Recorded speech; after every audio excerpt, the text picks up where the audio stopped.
Hi everyone, welcome back to my YouTube channel Study Band.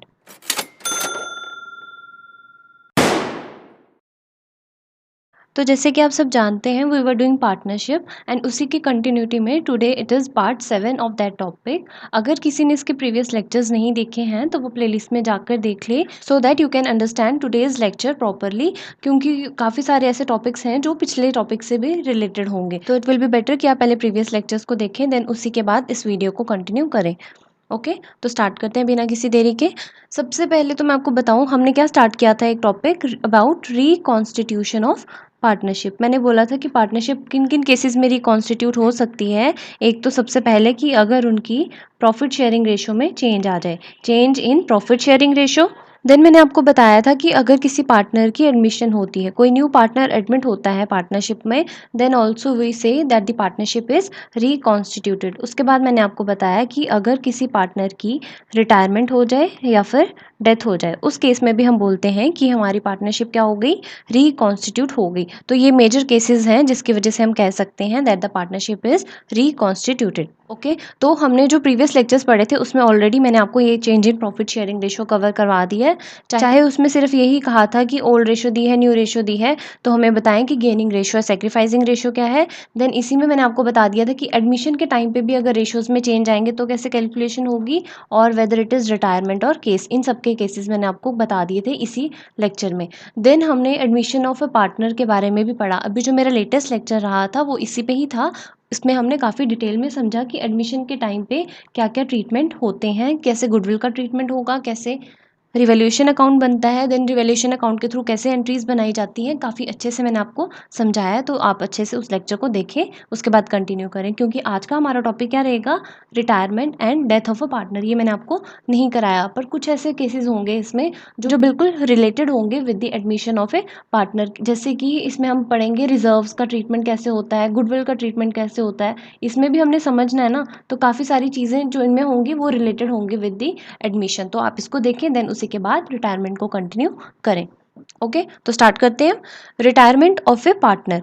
Retirement of a partner क्या होती है, the exit और withdrawal of a partner is known as retirement. अगर कोई partner business छोड़ के जा रहा है, उसकी एग्जिट हो रही है, विदड्रॉल हो रही है, उसी को हम क्या बोलेंगे, that is retirement. A partner may retire from firm for various reasons such as old age, bad health और any other reason। अगर कोई पार्टनर रिटायर हो रहा है उसके कई सारे रीजंस हो सकते हैं। सम ऑफ देम आर कि उसकी एज हो चुकी है, ओल्ड एज में आ चुका है, तो अब इतना वो काम नहीं कर सकता, that's why he is retiring. या फिर उसको कोई हेल्थ इश्यूज आ गए हैं, या फिर और कोई रीज़न हो सकता है। तो रिटायरमेंट के कई सारे रीजंस हो सकते हैं जिसकी वजह से पार्टनर रिटायर होता है। ओके देन रिटायरिंग पार्टनर और आउटगोइंग पार्टनर। अब रिटायरिंग पार्टनर को हो या आउटगोइंग, रिटायरिंग पार्टनर भी है जो बिजनेस छोड़ के जा रहा है, आउटगोइंग बोल लो, दोनों का मतलब एक ही है। Can retire with the consent of all other partners. Retiring partner जो है उसको अगर रिटायर होना है कैसे होगा, या तो उसको कंसेंट चाहिए सारे पार्टनर्स की, ऑल अदर पार्टनर्स, और in accordance with the expressed agreement, या फिर उसने जो एग्रीमेंट पहले से ही साइन कर रखा था उसमें उसने एक्सप्रेस करके रखा था कि वो कब रिटायर होने वाला है, एक स्पेसिफिक डेट मेंशन कर दिया होगा, जो भी क्लॉज उसने रखा होगा। और if the partnership is at will. जब हमने टाइप्स ऑफ पार्टनरशिप में पढ़ा था उसमें एक काइंड ऑफ पार्टनरशिप पढ़ी थी हमने, पार्टनरशिप एट विल। उसमें हमने समझा था कि पार्टनरशिप एट विल होती क्या है, जिसमें पार्टनर्स आपस में काम करते तो हैं बट उन्होंने अपनी मर्जी से करना होता है कि जब तक वो चाहेंगे तब तक करेंगे। एट विल मतलब जब वो चाहेंगे बिजनेस को छोड़ के जा सकते हैं।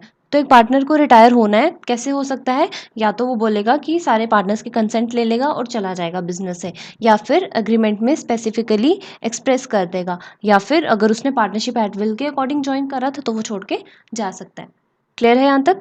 Then accounting procedures on retirement. जैसे हमने एडमिशन के टाइम पे देखा था ना कि उसके कई सारे इफेक्ट्स हो जाते हैं। जैसे ही एडमिशन होती है एक पार्टनर की, हमने शेयरिंग रेशो को चेंज करना होता है, हमने गुडविल का ट्रीटमेंट करना है, कुछ रिजर्व्स पड़े हैं पहले से तो ओल्ड पार्टनर्स में बांट देने हैं। सिमिलरली यहाँ पे भी कुछ ऐसे ही ट्रीटमेंट होंगे। अगर कोई पार्टनर जा रहा है तो उसका भी हम कुछ अकाउंटिंग ट्रीटमेंट करेंगे। अब देखिए सपोज 3 पार्टनर्स हैं, partner A, partner B and partner C. अब पार्टनर सी बिजनेस छोड़ के जा रहा है, ओके। अब पार्टनर सी जा तो रहा है, उससे पहले तो इसने बिजनेसमैन के साथ मिलकर काम करा था ना, उसकी वजह से they must have earn some goodwill, एक रेपुटेशन अर्न करी उन्होंने, और उसमें सी का भी हाथ था, सी के भी इक्वल एफर्ट्स लगे थे फॉर अर्निंग दी रेपुटेशन। तो अब ऐसा तो नहीं है ना कि सी चला जाएगा बिना कुछ लिए, उसको भी उसके उन रेपुटेशन का, पास्ट एफर्ट्स का कुछ हिस्सा तो मिलेगा ना। वही है कि हम उसको कुछ गुडविल का भी पार्ट देंगे, कुछ जो हमारे पुराने प्रॉफिट्स है, रिजर्व्स पड़े रखे होंगे बैलेंस शीट में, उनको उसका शेयर भी देंगे, जो उसने अपना कैपिटल इन्वेस्ट करा होगा उसके ऊपर जो इंटरेस्ट बनता होगा वो भी उसको देंगे, तो खाली हाथ तो जाएगा नहीं। बट ऐसा है कि अगर एक पार्टनर रिटायर होने वाला है, उसकी वजह से क्या होगा, पुराने रिमेनिंग पार्टनर्स को गेन होगा, क्योंकि अब सी का भी जो शेयर होगा that will be taken by partner A and B. तो एक तरह से ए और बी क्या बन जाएंगे, गेनिंग पार्टनर्स, क्योंकि सी के जाने के बाद इनको गेन हो जाएगा, सी का शेयर भी मिल जाएगा। ओके। तो हम क्या करते हैं कि जो सी को शेयर देना है वो हम कहाँ से रिकवर कर लेते हैं, फ्रॉम द गेनिंग पार्टनर्स, की अगर एक पर्सन लूज कर रहा है जो दूसरे गेन कर रहे हैं, गेनिंग पार्टनर्स क्या करेंगे, इसको कंपनसेट कर देंगे। ओके, क्लियर है यहाँ तक।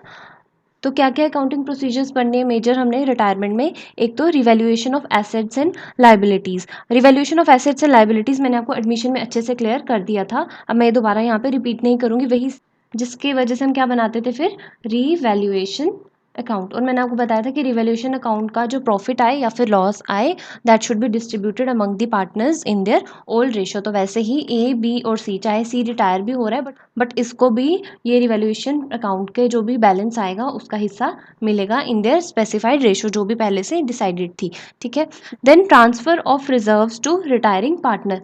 जैसे हम एडमिशन में जो पार्टनर न्यू आता था उसकी वजह से क्या करते थे, पुराने पार्टनर्स में जो भी उनका रिजर्व्स पड़ा होता था या जो भी प्रॉफिट्स का पार्ट या फिर लॉसेस का पार्ट होता था पुराने पार्टनर्स में बांट देते, क्योंकि वो सिर्फ पुराने पार्टनर्स का ही हिस्सा होता था, न्यू पार्टनर का उसमें कुछ भी रोल नहीं होता। अब वैसे ही अगर कोई पार्टनर रिटायर हो रहा है, जैसे कि मैंने आपको बता रही हूँ एग्जाम्पल में कि सी अगर रिटायर हो रहा है, तो जो उसके हिस्से के रिजर्व्स होंगे वो अपने साथ लेके चला जाएगा। पुराने पार्टनर्स तो ये जो ए और बी रह जाएंगे, that will be the continuing partners, जो आगे बिजनेस कंटिन्यू करेंगे, तो इनको रिजर्व देने की ज़रूरत नहीं है ना, ये ना छोड़ के जा रहे हैं ना कुछ। हम इनको तब देते, या तो अगर कोई न्यू पार्टनर एडमिट होता तब हम दे देते कि हाँ अब न्यू पार्टनर आ रहा है तो उसको तो उस चीज़ का हिस्सा नहीं मिलेगा, तो पहले ही जो पुराने रिजर्व्स पड़े होते थे वो हम दे देते थे। बट अब रिटायर हो रहा है तो सिंपल रिटायरिंग पार्टनर्स को देंगे, पुरानों को कुछ भी इफेक्ट नहीं पड़ने वाला है इससे, तो उनका एज इट इज़ चलता रहेगा। तो यहाँ पे हम देखेंगे कि सिर्फ रिटायरिंग पार्टनर को रिजर्व्स देने हैं तो कैसा ट्रीटमेंट होगा। देन एडजस्टमेंट ऑफ गुडविल ये पढ़ेंगे, उसके बाद कैलकुलेशन ऑफ न्यू रेशो, ये हमने ऑलरेडी जब मैंने आपको रेशियोज वाला टॉपिक पढ़ाया था उसमें क्लियर कर दिया था। तो रिटायरमेंट में मेन मैं आपको किसके बारे में बताऊंगी, एक तो कि रिजर्व्स का किस तरह से हमने अकाउंटिंग ट्रीटमेंट करना है, देन गुडविल का क्या अकाउंटिंग ट्रीटमेंट होगा, बाकी ये रेशियोज का कैलकुलेशन या फिर रिवैल्यूएशन अकाउंट बनाना तो अब आपको आता ही है। ओके, तो चलिए आगे देखते हैं। Treatment of goodwill in case of retirement. अब रिटायरमेंट के केस में हम गुडविल का ट्रीटमेंट क्या करेंगे, वही एग्जाम्पल मैंने आपको बताया, ए बी एंड सी, तीन पार्टनर्स हैं, सी रिटायर हो रहा है। अब सी की वजह से जो बिजनेस की रेपुटेशन हुई थी, मीन सी का जो उसमें एफर्ट लगा था, उसने अपने जो कंट्रीब्यूशन दिया था उसका शेयर तो वो लेके जाएगा ना गुडविल का। तो क्या होगा, जो रिमेनिंग पार्टनर्स होंगे और वी कैन से जो गेनिंग पार्टनर्स होंगे वो उसको कॉम्पनसेट करेंगे। अब हम क्या करते हैं, इनके कैपिटल से पैसे काट के सी के कैपिटल में कंट्रीब्यूट कर देते हैं कि वो अपने साथ लेके चला जाए। ओके, देखते हैं यहाँ पे, retiring partner has a right to get his share of goodwill. Obviously मैंने आपको बताया कि रिटायरिंग पार्टनर है उसको भी राइट है इक्वल कि वो अपना शेयर ऑफ गुडविल को लेके जाए। The procedure to calculate the goodwill will be same as in case of admission. जो हमने प्रोसीजर पढ़ा था गुडविल की कैलकुलेशन का एडमिशन के टाइम पे, हमने पढ़ा था ना गुडविल निकालने के डिफरेंट मेथड्स होते थे, like average profits method, super profits method. तो कह रहा है कि रिटायरमेंट के केस में भी सेम प्रोसीजर रहेगा, तो I am not going to repeat that, वो एडमिशन वाले लेक्चर्स में देख लें, आपको पता लग जाएगा कि किस तरह से हम गुडविल की कैलकुलेशन करते थे। That's why I am saying कि अगर एडमिशन आपको आता होगा तब भी आपको रिटायरमेंट ईजी लगेगा, क्योंकि काफ़ी सारी चीज़ें हैं जो उससे ही रिलेटेड है। Clear?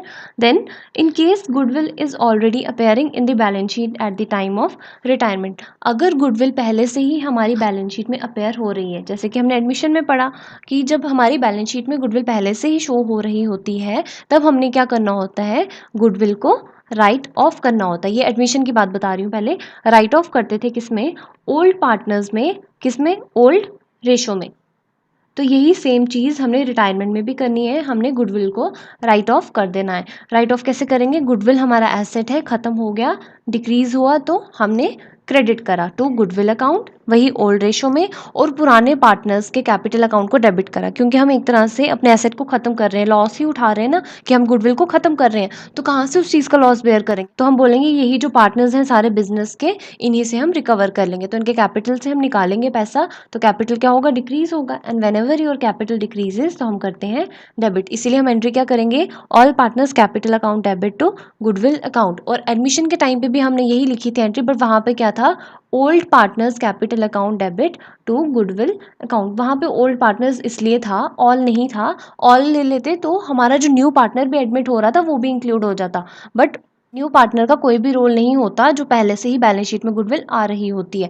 देयरफॉर एडमिशन के टाइम पे सिर्फ ओल्ड पार्टनर्स, बट रिटायरमेंट के टाइम पे ऑल पार्टनर्स इसलिए आए क्योंकि जो पार्टनर रिटायर भी हो रहा है पहले से तो वो बिजनेस में ही था ना, इसलिए ऑल पार्टनर्स। आई होप यहाँ तक आपको क्लियर है।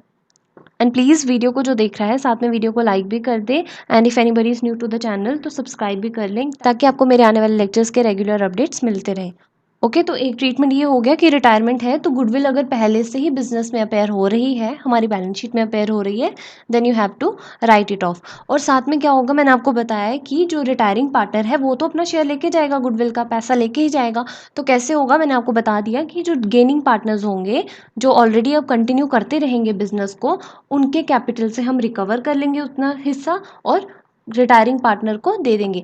एंट्री क्या हो जाएगी? गेनिंग और continuing partners capital account debit, इनका कैपिटल अकाउंट को हम डेबिट कर देंगे to retiring partners capital account, क्योंकि रिटायरिंग पार्टनर के कैपिटल अकाउंट में गुडविल का उतना अमाउंट जो उसको मिलना होगा वो ऐड हो जाएगा, और कैपिटल इंक्रीज हुआ इसीलिए हमने करा क्रेडिट। और जो गेनिंग पार्टनर्स थे जो कंटिन्यू कर रहे थे, हमने उन्हीं से रिकवर कर लिया इस अमाउंट को ताकि वो कंपनसेट कर पाए टू दी रिटायरिंग पार्टनर, इसीलिए उनके कैपिटल को कम करा उतने से, कैपिटल कम होता है तो डेबिट। तो दिस इज दी एंट्री। और किस में करेंगे? इन दी गेनिंग रेशो, क्योंकि अब उनको गेन हो रहा है तो हम जितना उन्होंने गेन करा है उसी के हिसाब से हम एलोकेशन कर देंगे। क्लियर है यहाँ तक? चलिए आगे देखते हैं। डिस्ट्रीब्यूशन ऑफ रिजर्व्स, प्रॉफिट्स और लॉसेस। हमने गुडविल का ट्रीटमेंट कर लिया रिटायरमेंट के केस में। नाउ अगर हमारे रिजर्व्स पड़े हों, एक्यूमुलेटेड प्रॉफिट्स हो या फिर लॉसेस हो बैलेंस शीट में, और किसी पार्टनर की रिटायरमेंट हो रही है, उस टाइम पे क्या ट्रीटमेंट होगा? पहले तो रिजर्व्स या प्रॉफिट्स हुए तो अलग केस है, अगर लॉस हुआ तो अलग केस है। मैंने आपको ये भी बता दिया एडमिशन के टाइम पे कि रिजर्व्स और प्रॉफिट्स हमारे लिए क्या होते हैं? एक तरह से लाइबिलिटी होती है। नहीं देखा है तो वही मैं बोलूँगी, लेक्चर देखें वो एडमिशन वाला, आपको समझ आ जाएगा कि why they are liabilities. Okay, now अगर हम जो बैलेंस शीट में रिजर्व्स या प्रॉफिट्स पड़े थे उनको हम ख़त्म कर रहे हैं, मींस हमारी लाइबिलिटी एक तरह से क्या होने वाली है? रिड्यूस होने वाली है। जब ये कम होती है तो हम क्या करते हैं? डेबिट करते हैं। ये सारे क्या है? रिजर्व्स और प्रॉफिट्स का ही पार्ट है। इन सब का मीनिंग भी मैंने आपको लास्ट लेक्चर में क्लियर कर दिया था, तो आप देख लें। To retiring partners capital account, अब जो भी रिजर्व्स और प्रॉफिट्स का शेयर होगा, किसका? रिटायरिंग पार्टनर का, जितना भी हिस्सा होगा उसका हम उसको दे देंगे कैपिटल में उसके, तो कैपिटल इंक्रीज करा इसीलिए क्रेडिट करा। और किस में देंगे? In the old ratio of retiring partner. वैसे ही हम जब हमने एडमिशन भी करा था वहाँ पे भी हमने ओल्ड रेशो में ही डिस्ट्रीब्यूशन करी थी, बट वहाँ पे क्या था? रिटायरिंग पार्टनर्स की जगह आता था ओल्ड पार्टनर्स कैपिटल अकाउंट, क्योंकि न्यू पार्टनर आ रहा था तो उससे पहले ही हमने क्या करा? ओल्ड पार्टनर्स को हमने डिस्ट्रीब्यूशन कर दी। But in case of retirement सिर्फ पार्टनर जा रहा है एक, तो उसका जितना शेयर बनता है हम उसको दे देते हैं। ओके, देन फॉर लॉसेस, अब पार्टनर छोड़ के जा रहा है ना बिजनेस, तो हम बोलेंगे अब तेरी वजह से कुछ लॉस हुआ था तो उसको बेयर करके जा, तो हम क्या करेंगे? उतने से उसके कैपिटल के अमाउंट को रिड्यूस कर देंगे, तो कम होगा तो डेबिट, और लॉसेस हमारे खत्म हो जाएंगे तो इसलिए हम करेंगे क्रेडिट, क्योंकि ऐसे लॉसेस का यूजुअली क्या होता है? डेबिट बैलेंस होता है, बट जब ये डिक्रीज होंगे तो इसका रिवर्सल हो जाएगा, दैट इज क्रेडिट। और वही सेम इसको भी ओल्ड रेशो में ही एलोकेट करेंगे। आया समझ? Then this is very important note, आपको याद रखना है। In case the new profit sharing ratio is not given, ये सिर्फ रिटायरमेंट की बात हो रही है, याद रखना।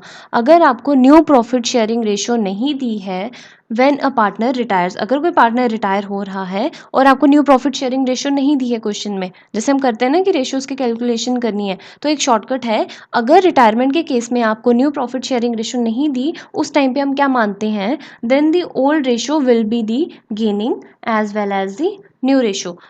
यहाँ पे देखिए रिटायरमेंट होती है जब, आपको मैंने बताया था ना कि हमने रेशोज़ की कैलकुलेशन करनी होती है in case of retirement also, ठीक है। तो अगर आपको क्वेश्चन में सिर्फ ओल्ड रेशो दी रखी है, न्यू रेशो नहीं दी है, ठीक है, तो अब आप क्या मानते हैं उस टाइम पे कि न्यू रेशो ही हमारी क्या होगी, ओल्ड रेशो, और उस टाइम पे आप मानेंगे कि हमारी गेनिंग रेशो भी क्या होगी, वो भी ओल्ड रेशो ही होगी। Means old ratio will be equal to new ratio is equal to gaining ratio. But ये जो ओल्ड रेशो होगी, ये नहीं है कि ओल्ड रेशो पुराने 3 पार्टनर्स थे 3:2:1, आप न्यू रेशो भी यही बोलोगे। अब न्यू रेशो में अगर एक पार्टनर रिटायर हो गया, उसका शेयर तो चला गया ना, दैट मीन्स जो पुरानी ओल्ड रेशो रहेगी 3:2 वही न्यू रेशो होगी, और यही 3:2 is equal to gaining ratio होगी। आप कोई भी प्रैक्टिकल क्वेश्चन ऐसा देख लें रेशोज के ऊपर इन केस ऑफ रिटायरमेंट जहाँ पे न्यू रेशो नहीं दी होगी, यही तो जब आप उसको सॉल्व करेंगे then you will find out कि गेनिंग रेशो और न्यू रेशो जो है that will be similar to old ratio. But याद रखिए मैंने आपको क्लियर किया अभी कि सिर्फ क्या होगा, बस जो रिटायरिंग पार्टनर होगा, अगर ये चला गया एक पार्टनर, तो इसका जो शेयर है 1 वाला ये खत्म हो जाएगा, बस जो रिमेनिंग रेशो रह गया दैट इज 3:2 वही हमारी न्यू रेशो भी होगी और वही हमारी गेनिंग रेशो भी होगी। तो this is very important note, आप याद रखें। तो वही हमने मेन पढ़ना था रिटायरमेंट के केस में, एक तो गुडविल का ट्रीटमेंट, देन रिजर्व्स का ट्रीटमेंट। बाकी ये रिवैल्यूएशन अकाउंट की एंट्रीज या फिर जो रेशियोज की कैलकुलेशन थी वो तो हमने ऑलरेडी प्रीवियस लेक्चर्स में कवर कर लिया था। Now come to death of a partner. अब किसी पार्टनर की डेथ हो जाए तो क्या होगा? On the death of a partner the legal heirs or executors of the deceased partners are entitled to get the claim as per the provisions of the deed। अब पहले तो डिसीज्ड पार्टनर क्या होता है? जिस पार्टनर की death हो जाती है हम उसको बोलते हैं कि वो डिसीज्ड पार्टनर है। किसी पार्टनर की डेथ हो, या हम कह सकते हैं the person who is not alive will be termed as deceased. Okay, तो अगर किसी पार्टनर की डेथ हो रही है उस टाइम पे क्या होगा, जो उसके लीगल हायर्स होंगे, हम कह सकते हैं एग्जीक्यूटर्स होंगे उस डिसीज्ड पार्टनर के, अब उन्हीं के पास राइट होगा कि जो उसके प्रॉफिट्स का शेयर है या फिर कैपिटल का शेयर रह गया बिजनेस में वो उसको रिसीव कर ले। Are entitled to get the claim as per the provisions of the deed. जो हमारी डीड होती है पार्टनरशिप डीड, वहाँ के प्रोविजंस के अकॉर्डिंग यही मेंशन करा होता है कि अगर किसी पार्टनर की डेथ हो जाती है तो उसके जो लीगल रिप्रेजेंटेटिव होते हैं उनको उसका शेयर मिल जाता है। Okay, the accounting treatment of amount due to legal heirs of the deceased partner. अब कह रहे हैं जो अकाउंटिंग ट्रीटमेंट करेंगे, कुछ भी जो अमाउंट ड्यू होगा किसको, अब लीगल हायर्स को पेमेंट करनी होगी ना, डिसीज्ड पार्टनर तो चला गया, तो अब जो उनको हमने पेमेंट करनी है उसका accounting treatment is almost similar in case of retirement of a partner. अब जैसा ट्रीटमेंट रिटायरमेंट के केस में होता था, रिटायरमेंट में भी क्या हो रहा था, पार्टनर बिजनेस को छोड़ के जा रहा था बट वहाँ था पार्टनर जो था अलाइव था। बट यहाँ डेथ ऑफ अ पार्टनर में भी यही है कि पार्टनर बिजनेस को छोड़ के जा रहा है बट ही इज़ नो मोर, तो उसके लीगल हायर्स को भी जो हमने पेमेंट करनी है ट्रीटमेंट भी ऑलमोस्ट सिमिलर ही रहेगा जैसे रिटायरमेंट में होता है। Like a retiring partner, legal representative of the deceased partner is also entitled to get his share in goodwill, reserves, revaluation profits etcetera. जैसे कि रिटायरिंग पार्टनर को हिस्सा मिलता था उसका, सिमिलरली अब जो लीगल रिप्रेजेंटेटिव होगा उस डिसीज्ड पार्टनर का उसको भी मिलेगा। Okay, in brief deceased partner is entitled to get. अगर इन शॉर्ट बात करें तो डिसीज्ड पार्टनर को क्या क्या मिलने वाला है, या वी कैन से जो अब डिसीज्ड पार्टनर के लीगल हायर्स हैं, ये रिप्रेजेंटेटिव्स हैं, उनको क्या मिलेगा? एक तो उसके कैपिटल का जो पार्ट होगा उसको वापस मिल जाएगा, देन रिवैल्यूएशन से आपको जो प्रॉफिट या लॉस हुआ होगा या जो बाकी सारे एक्यूमुलेटेड प्रॉफिट्स होंगे वो मिल जाएंगे, then share of profits up to death, ये हमने अच्छे से समझना है इस लेक्चर में, इसको होल्ड पे रखें। Then interest on capital up to death, ये भी हमने समझना है इसमें। Then share of the goodwill, या वही जो गुडविल का ट्रीटमेंट होगा वो। ओके, कैपिटल का क्या है? कैपिटल तो हमने उसको दे देना, जितनी उसकी बनती होगी उसको रिटर्न कर देंगे along with their interest. Capital पे कुछ इंटरेस्ट मिलता होगा बट कब तक? Up to the date of death, जब तक उसकी डेथ नहीं हो जाती, जिस डेट तक, उससे पहले पहले जो उसने इंटरेस्ट अर्न किया होगा अपने कैपिटल पे वो उसको मिल जाएगा। देन गुडविल का ट्रीटमेंट तो हमें पता है कैसे करते हैं, गुडविल की कैलकुलेशन वही सब होगी, बाकी एंट्रीज वगैरह में जो डिफरेंस होगा वो हम इसमें समझ लेंगे। देन यहाँ पे पहले देखें journal entry for profit share. अब जो उसके प्रॉफिट का शेयर होगा, अगर सपोज हमारा ईयर है from 1 April to 31 March, but किसी पार्टनर की डेथ हो गई in between that is 30 June, उसने बस देखा जाए तो इस साल सिर्फ 3 मंथ्स ही काम करा। अब जो 3 मंथ्स का उसने अपना कंट्रीब्यूशन दिया होगा बिजनेस में और इस वजह से जो बिजनेस को प्रॉफिट हुआ होगा, अब एग्जैक्ट अमाउंट तो हमें पता लगेगा नहीं क्योंकि वो at the end of accounting year पता लगेगी हमें, हम एक एस्टिमेशन ले लेते हैं कि हाँ इतना प्रॉफिट हुआ होगा, वो हम आगे कैलकुलेट करेंगे किस तरह से होगा बट जस्ट एक बेस बनाने के लिए मैं आपको समझा रही हूँ। होगा क्या कि जितना प्रॉफिट बिजनेस को अर्न हुआ होगा with the contribution of that deceased partner, उसका शेयर भी उसको मिल जाएगा। तो 3 मंथ्स का होगा तो 3 मंथ्स तक मिलेगा। मैंने यहाँ पे बात करी up to date of death. तो अब क्या होगा, फ्रॉम 1 अप्रैल टू 30 जून उसने यहाँ तक जितना काम करा होगा उसको उसका हिस्सा मिल जाएगा। ओके, अब ये जर्नल एंट्री को पहले देखें। जब डिसीज्ड पार्टनर को उसके प्रॉफिट का शेयर मिलेगा, प्रॉफिट मिलेगा तो उससे क्या होगा, उसका कैपिटल अकाउंट इंक्रीज करेगा, और कैपिटल जब इंक्रीज करता है तब हम करते हैं क्रेडिट। देयरफॉर हमने क्या करा, to deceased partners capital account. ये तो समझ आ गया क्रेडिट क्यों करा।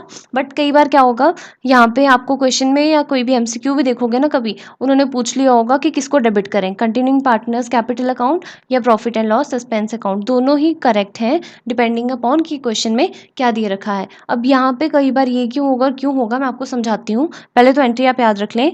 एंट्री क्या होगी, कंटिन्यूइंग पार्टनर्स को डेबिट करके डिसीज पार्टनर कैपिटल अकाउंट कर दो, या फिर P&L सस्पेंस अकाउंट लिख के डिसीज को क्रेडिट कर दो।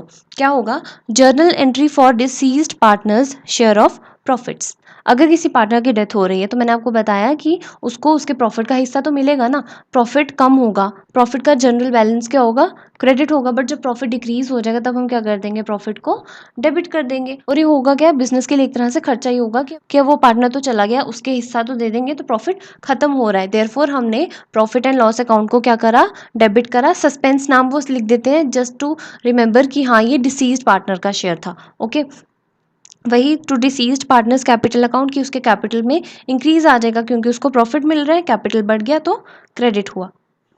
ओके, तो पहले ये एंट्री होगी। फिर क्या होता है, बिजनेस सोचता है कि हमने तो पेमेंट कर दी अपनी तरफ से, लॉस बेयर करके हमने प्रॉफिट एंड लॉस को तो डेबिट कर दिया, बट क्यों ना जो अब रिमेनिंग पार्टनर्स रह गए हैं बिजनेस में, और वी कैन से जो गेनिंग पार्टनर्स हैं उनसे हम पैसा रिकवर कर लें। तो क्या होता है, latter profit and loss suspense account is closed by transferring the amount of gaining partners capital account in their gaining ratio. इस लाइन का मतलब यही है कि जो पार्टनर्स अब गेन कर रहे हैं, हम क्या करेंगे, जो ये हमने प्रॉफिट एंड लॉस को डेबिट करा ना, इस अकाउंट को क्लोज कर देंगे और उनके अकाउंट से हम रिकवर कर लेंगे पैसा उनमें ट्रांसफर करके। तो हम क्या करेंगे, जो गेनिंग पार्टनर्स के कैपिटल अकाउंट होगा ना, उनके कैपिटल से हम रिकवर कर लेंगे, मींस उनके कैपिटल से पैसा काट लेंगे, कैपिटल कम होगा। देयरफॉर हमने क्या करा, उनके कैपिटल अकाउंट को डेबिट करा। Gaining partners capital account debit किस में करेंगे, गेनिंग रेशो में, क्योंकि उन्होंने कुछ गेन करा ना पार्टनर के जाने से, तो उसी से हम रिकवर कर लेंगे और ये to profit and loss suspense account को खत्म कर देंगे। जो हमने यहाँ पे डेबिट करा उसका रिवर्सल करके हम यहाँ पे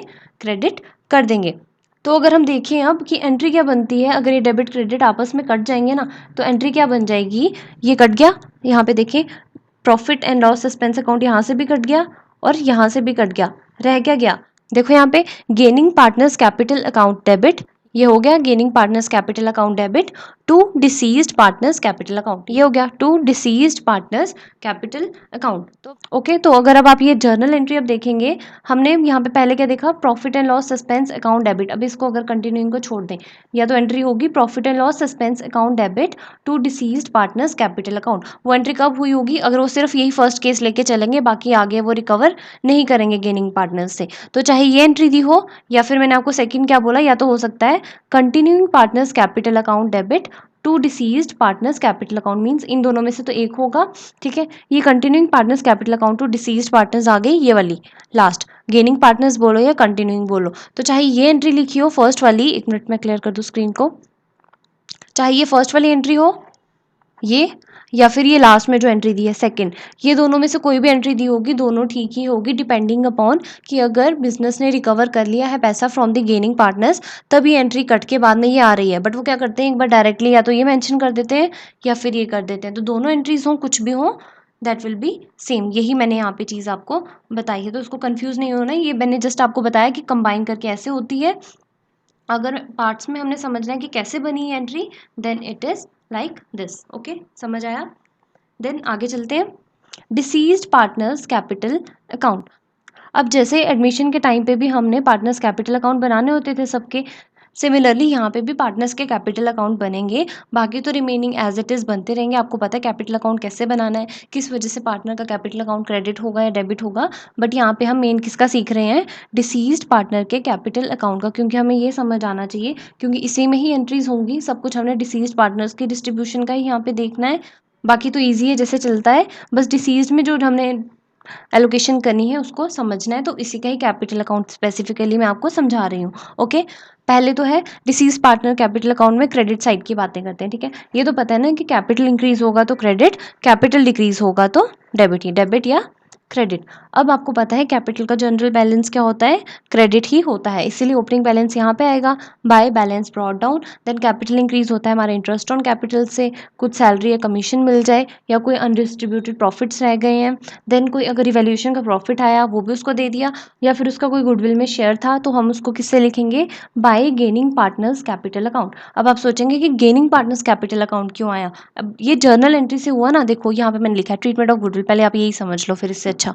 ट्रीटमेंट ऑफ गुडविल, जब कोई पार्टनर रिटायर हो रहा है, अब मैंने आपको बताया कि गुडविल का शेयर है वो डिसीज्ड पार्टनर को भी मिलेगा, मीन्स उनके लीगल रिप्रेजेंटेटिव को उसका शेयर मिलेगा। तो क्या होगा, जो पुराने पार्टनर्स रह जाएंगे, रिमेनिंग पार्टनर्स रह जाएंगे, मैंने आपको बताया कि दे विल गेन, तो इनसे ही रिकवर करेंगे, इनके कैपिटल को डेबिट कर देंगे और डिसीज्ड पार्टनर के कैपिटल अकाउंट को क्या करेंगे, क्रेडिट करेंगे। तो जो गुडविल का शेयर होगा उसके वजह से ये वाली एंट्री होगी। तो आपको पता है ये जर्नल है, इससे पोस्टिंग करनी है हमने लेजर में, वही जो हम कैपिटल अकाउंट सीख रहे हैं अभी डिसीज्ड का। ठीक है, क्रेडिट साइड पे है, लिखेंगे तो क्रेडिट साइड पे ही, बट नाम आएगा ऑपोजिट का, रिमेनिंग पार्टनर्स कैपिटल अकाउंट। तो मैंने यहाँ पे ये लिखा है गेनिंग पार्टनर्स कैपिटल या रिमेनिंग, बोल लो एक ही बात है। नाउ आई होप आपको क्लियर है कि क्रेडिट साइड पे यहाँ पे गेनिंग पार्टनर्स कैपिटल अकाउंट क्यों आया। बाकी आपको एग्जाम में तो फॉर्मेट नहीं पूछने वाले हैं, बट ये है आपको जर्नल एंट्री तो आनी चाहिए ना कि एंट्री कैसे बनी, या फिर आपको पूछ सकते हैं कि जो शेयर ऑफ गुडविल है डिसीज्ड पार्टनर का, वो उसके अकाउंट में किस साइड पे आएगा, डेबिट साइड पे आएगा या क्रेडिट साइड पे आएगा। Then you have to answer कि वो क्रेडिट साइड पे आएगा। ये तो आपको जर्नल एंट्री आनी चाहिए, बाकी अकाउंट बनाना बहुत ईजी होता है। एंड मैं तो आपको साथ में बता भी रही हूँ कि क्यों डेबिट हो रहा है क्यों क्रेडिट हो रहा है, I am explaining with the logic, तो आपको रट्टा लगाने वाला ऐसा कुछ भी नहीं है। Okay, then by profit and loss suspense account. अब क्रेडिट साइड पे और क्या आ सकता है, profit and loss suspense account, share in profits till death. ये भी मैंने आपको बताया कि जो प्रॉफिट की जर्नल एंट्री क्या होती है, that will be P&L suspense account debit to deceased partners capital account, या तो ये एंट्री होगी मैंने आपको बताया, और gaining partners capital account debit to deceased partners capital account. तो इन्होंने यहाँ पे प्रॉफिट एंड लॉस वाली ली, मीन्स उन्होंने ऐसे ही इस एंट्री को डाल दिया, बाकी गेनिंग भी लिख सकते हैं अपनी चॉइस है, बट फॉर्मेट में यहाँ पे ऐसे शो कर दिया है to deceased partners capital account, ये वाली एंट्री कैपिटल अकाउंट को क्रेडिट करा, इसका अकाउंट बना रहे हैं, क्रेडिट साइड पे ही आया बट नाम ऑपोजिट का, bye profit and loss suspense account. तो आई एम ट्राइंग कि आपको फॉर्मेट भी अच्छे से समझ आए कि कौन सी चीज़ क्रेडिट साइड क्यों आ रही है या फिर डेबिट क्यों आ रही है। तो बाकी अब आपको भी थोड़ा एफर्ट लगाना पड़ेगा, समझना पड़ेगा, थोड़ा कॉम्प्लिकेटेड तो है बट क्या करें, करना तो है। देन ये हमारी होगी क्रेडिट साइड। उसके बाद डेबिट साइड समझ लेते हैं। डेबिट साइड पे आपको पता है अगर कैपिटल का कुछ डिक्रीज आएगा तब हम डेबिट साइड लिखेंगे। एक तो टू अनडिस्ट्रीब्यूटेड लॉसेस, अगर कुछ लॉस हो रहा है तो हम उसके कैपिटल से रिकवर कर लेंगे और बाकी जो रिमेनिंग अमाउंट होगा हम उसके हायर्स को दे देंगे। देन टू रिवैल्यूएशन अकाउंट, अगर रिवैल्यूएशन में लॉस हो रहा है तो वो डेबिट साइड आएगा। इनमें से एक ही केस होगा, या तो रिवैल्यूएशन में लॉस होगा या तो रिवैल्यूएशन में प्रॉफिट होगा, दोनों में से एक ही केस होगा। दोनों मैंने बता दिया कि लॉस हुआ तो डेबिट साइड, प्रॉफिट हुआ तो credit side. Then to goodwill written off, जो भी हमने गुडविल राइट ऑफ की एंट्री सीखी ना कि अगर गुडविल ऑलरेडी अपेयर हो रही होगी बैलेंस शीट में तो उस टाइम पे हमने गुडविल की एंट्री क्या करनी है, तब मैंने आपको बताया एंट्री आएगी all partners capital account debit to goodwill account. ये थोड़ी देर पहले ही भी मैंने आपको वीडियो में क्लियर कर दिया था। तो गुडविल को हमने क्रेडिट करा, बट हम यहाँ पे ऑल पार्टनर्स का यहाँ पे क्या मतलब है, सारे पार्टनर्स, जैसे 3 पार्टनर्स A B C, तो जो डिसीज्ड पार्टनर है वो भी यहाँ पे आ रहा है, तो हम कैपिटल अकाउंट भी किसका बना रहे हैं, डिसीज्ड का बना रहे हैं ना। तो ए और बी की तो बात करेंगे नहीं यहाँ पे, सिंपल क्या है entry C to goodwill account. C को हमने क्या करा, डेबिट करा, मीन्स डिसीज्ड पार्टनर के कैपिटल अकाउंट को हम डेबिट कर रहे हैं, आएगा डेबिट साइड पे, बट नाम आया ऑपोजिट का टू गुडविल अकाउंट। क्लियर है यहाँ तक। देन ड्राइंग से भी कैपिटल कम होती है, इंटरेस्ट ऑन ड्राइंग से भी कैपिटल कम होती है, ये सब बेसिक है, ये हमने ऑलरेडी स्टार्टिंग में ही समझ लिया था जब हमने पार्टनरशिप को शुरू किया। Then to profit and loss suspense account, share in losses till death. अब जैसे मैंने आपको बताया यहाँ पे कि प्रॉफिट एंड लॉस को डेबिट करके डिसीज पार्टनर को क्रेडिट कर देंगे जब उसको प्रॉफिट देना है, बट अगर यहाँ पे प्रॉफिट की जगह लॉस हुआ तब हम क्या करेंगे, एंट्री को रिवर्स कर देंगे। दैट मीन्स एंट्री क्या हो जाएगी, deceased partners capital account debit to profit and loss suspense account. अब डिसीज पार्टनर को हम क्या कर रहे हैं, डेबिट कर रहे हैं लॉस के केस में, तो यहाँ पे डेबिट ही किया बट नाउ ऑपोजिट का profit and loss suspense account. तो जो हमारी एंड में बैलेंसिंग फिगर आती है, जैसे हमारे कैपिटल अकाउंट में बैलेंसिंग फिगर आती है तो हम क्या लिखते हैं, बैलेंस कैरिड डाउन, या फिर यहाँ पे आएगा तो यहाँ पे भी बैलेंस कैरिड डाउन, बस यहाँ पे टू बैलेंस हो जाता है, यहाँ पे बाय बैलेंस कैरिड डाउन हो जाता है। बट यहाँ पे डिसीज्ड पार्टनर कैपिटल अकाउंट में जो यहाँ पे बैलेंसिंग फिगर आएगी डेबिट साइड पे, एक बार मैं फिर से क्लियर कर देती हूँ। डेबिट साइड पे जो आएगा डिफरेंस क्रेडिट साइड पे था जो उसको मिलना था, और डेबिट साइड पे है जो उसे हमने ले लेना है, मीन्स उसके कैपिटल को कम कर देना। अगर यहाँ पे डिफरेंस आएगा तो क्या हुआ, उसको ज़्यादा देना है, मीन्स क्रेडिट साइड ज़्यादा है, डेबिट साइड से उसको देना ज़्यादा है एज़ कम्पेयर टू उससे जो रिकवर करना है, मीन्स ये उसके लिए पार्टनर के लिए फेवरेबल है, हमने पेमेंट करनी है, हमारे लिए एक तरह से क्या है, लाइबिलिटी है जो अब हमने पार्टनर को पे करनी है। पार्टनर को तो कर नहीं सकते, वही हुआ जो उसके एग्जीक्यूटर्स को या लीगल हायर्स को करेंगे। तो हम यहाँ पे बैलेंसिंग फिगर क्या लिख देते हैं, टू डिसीज्ड एग्जीक्यूटर्स अकाउंट, या से आप बोल सकते हैं कि जो लीगल रिप्रेजेंटेटिव को हमने पेमेंट कर देनी है। हम यहाँ पे हम क्या लिख देंगे, टू डिसीज्ड पार्टनर्स के जो पार्टनर का एग्जीक्यूटर होगा जिसकी डेथ हो गई है उसका अकाउंट। बैलेंसिंग फिगर यहाँ पे हम कैरी डाउन तो लिखेंगे नहीं, क्योंकि कैरी डाउन हम तब लिखते हैं अगर आगे हमने इसको नेक्स्ट ईयर में जाके कैरी फॉरवर्ड करके ओपनिंग बनाना होता, बैलेंस ब्रॉड डाउन। बट अब वो पार्टनर है नहीं, बिजनेस छोड़ के चला गया है, तो हम क्या करेंगे, कैरी डाउन की जगह यहाँ पे क्या लिखेंगे, जो पार्टनर का लीगल हायर होगा जिसको हमने पैसे अब देने हैं। बाकी आगे भी फर्दर ट्रीटमेंट होता है, ये जो लीगल रिप्रेजेंटेटिव की हम बैलेंसिंग फिगर निकालते हैं इसका भी अलग से अकाउंट बनाते हैं, बट इतना हमने डिटेल में नहीं पढ़ना है। बस यहाँ तक समझे कि जो डिसीज्ड पार्टनर का कैपिटल अकाउंट होता है, दिस इज़ वेरी इंपॉर्टेंट, यहाँ से भी एमसीक्यू बन सकता है। जो डिसीज्ड पार्टनर का कैपिटल अकाउंट होता है उसका जो रिमेनिंग बैलेंस होता है उसको कहाँ पे हमने ट्रांसफ़र करना है, then you have to answer it should be transfer to deceased partners executor account. उसके एग्जीक्यूटर अकाउंट में ट्रांसफ़र होगा, ना कि उसको कैरी डाउन या ब्रॉड डाउन से लिखेंगे। ठीक है, याद रखना।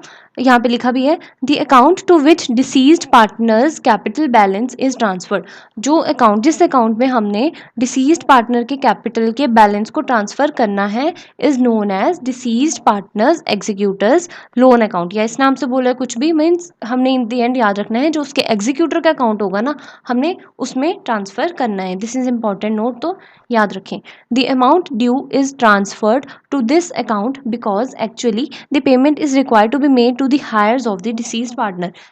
एज ए सेट कि जो डिसीज्ड पार्टनर का कैपिटल अकाउंट का बैलेंस होगा वो हमने किस में ट्रांसफ़र करना है, एग्जीक्यूटर लोन अकाउंट में। वो कह रहे हैं कि क्यों करना है, क्योंकि एक्चुअल में अब पेमेंट भी किसको मिलेगी, उनके हायर्स को ही मिलेगी, इसीलिए हम ट्रांसफ़र भी उनके एग्जीक्यूटर के अकाउंट में कर देंगे।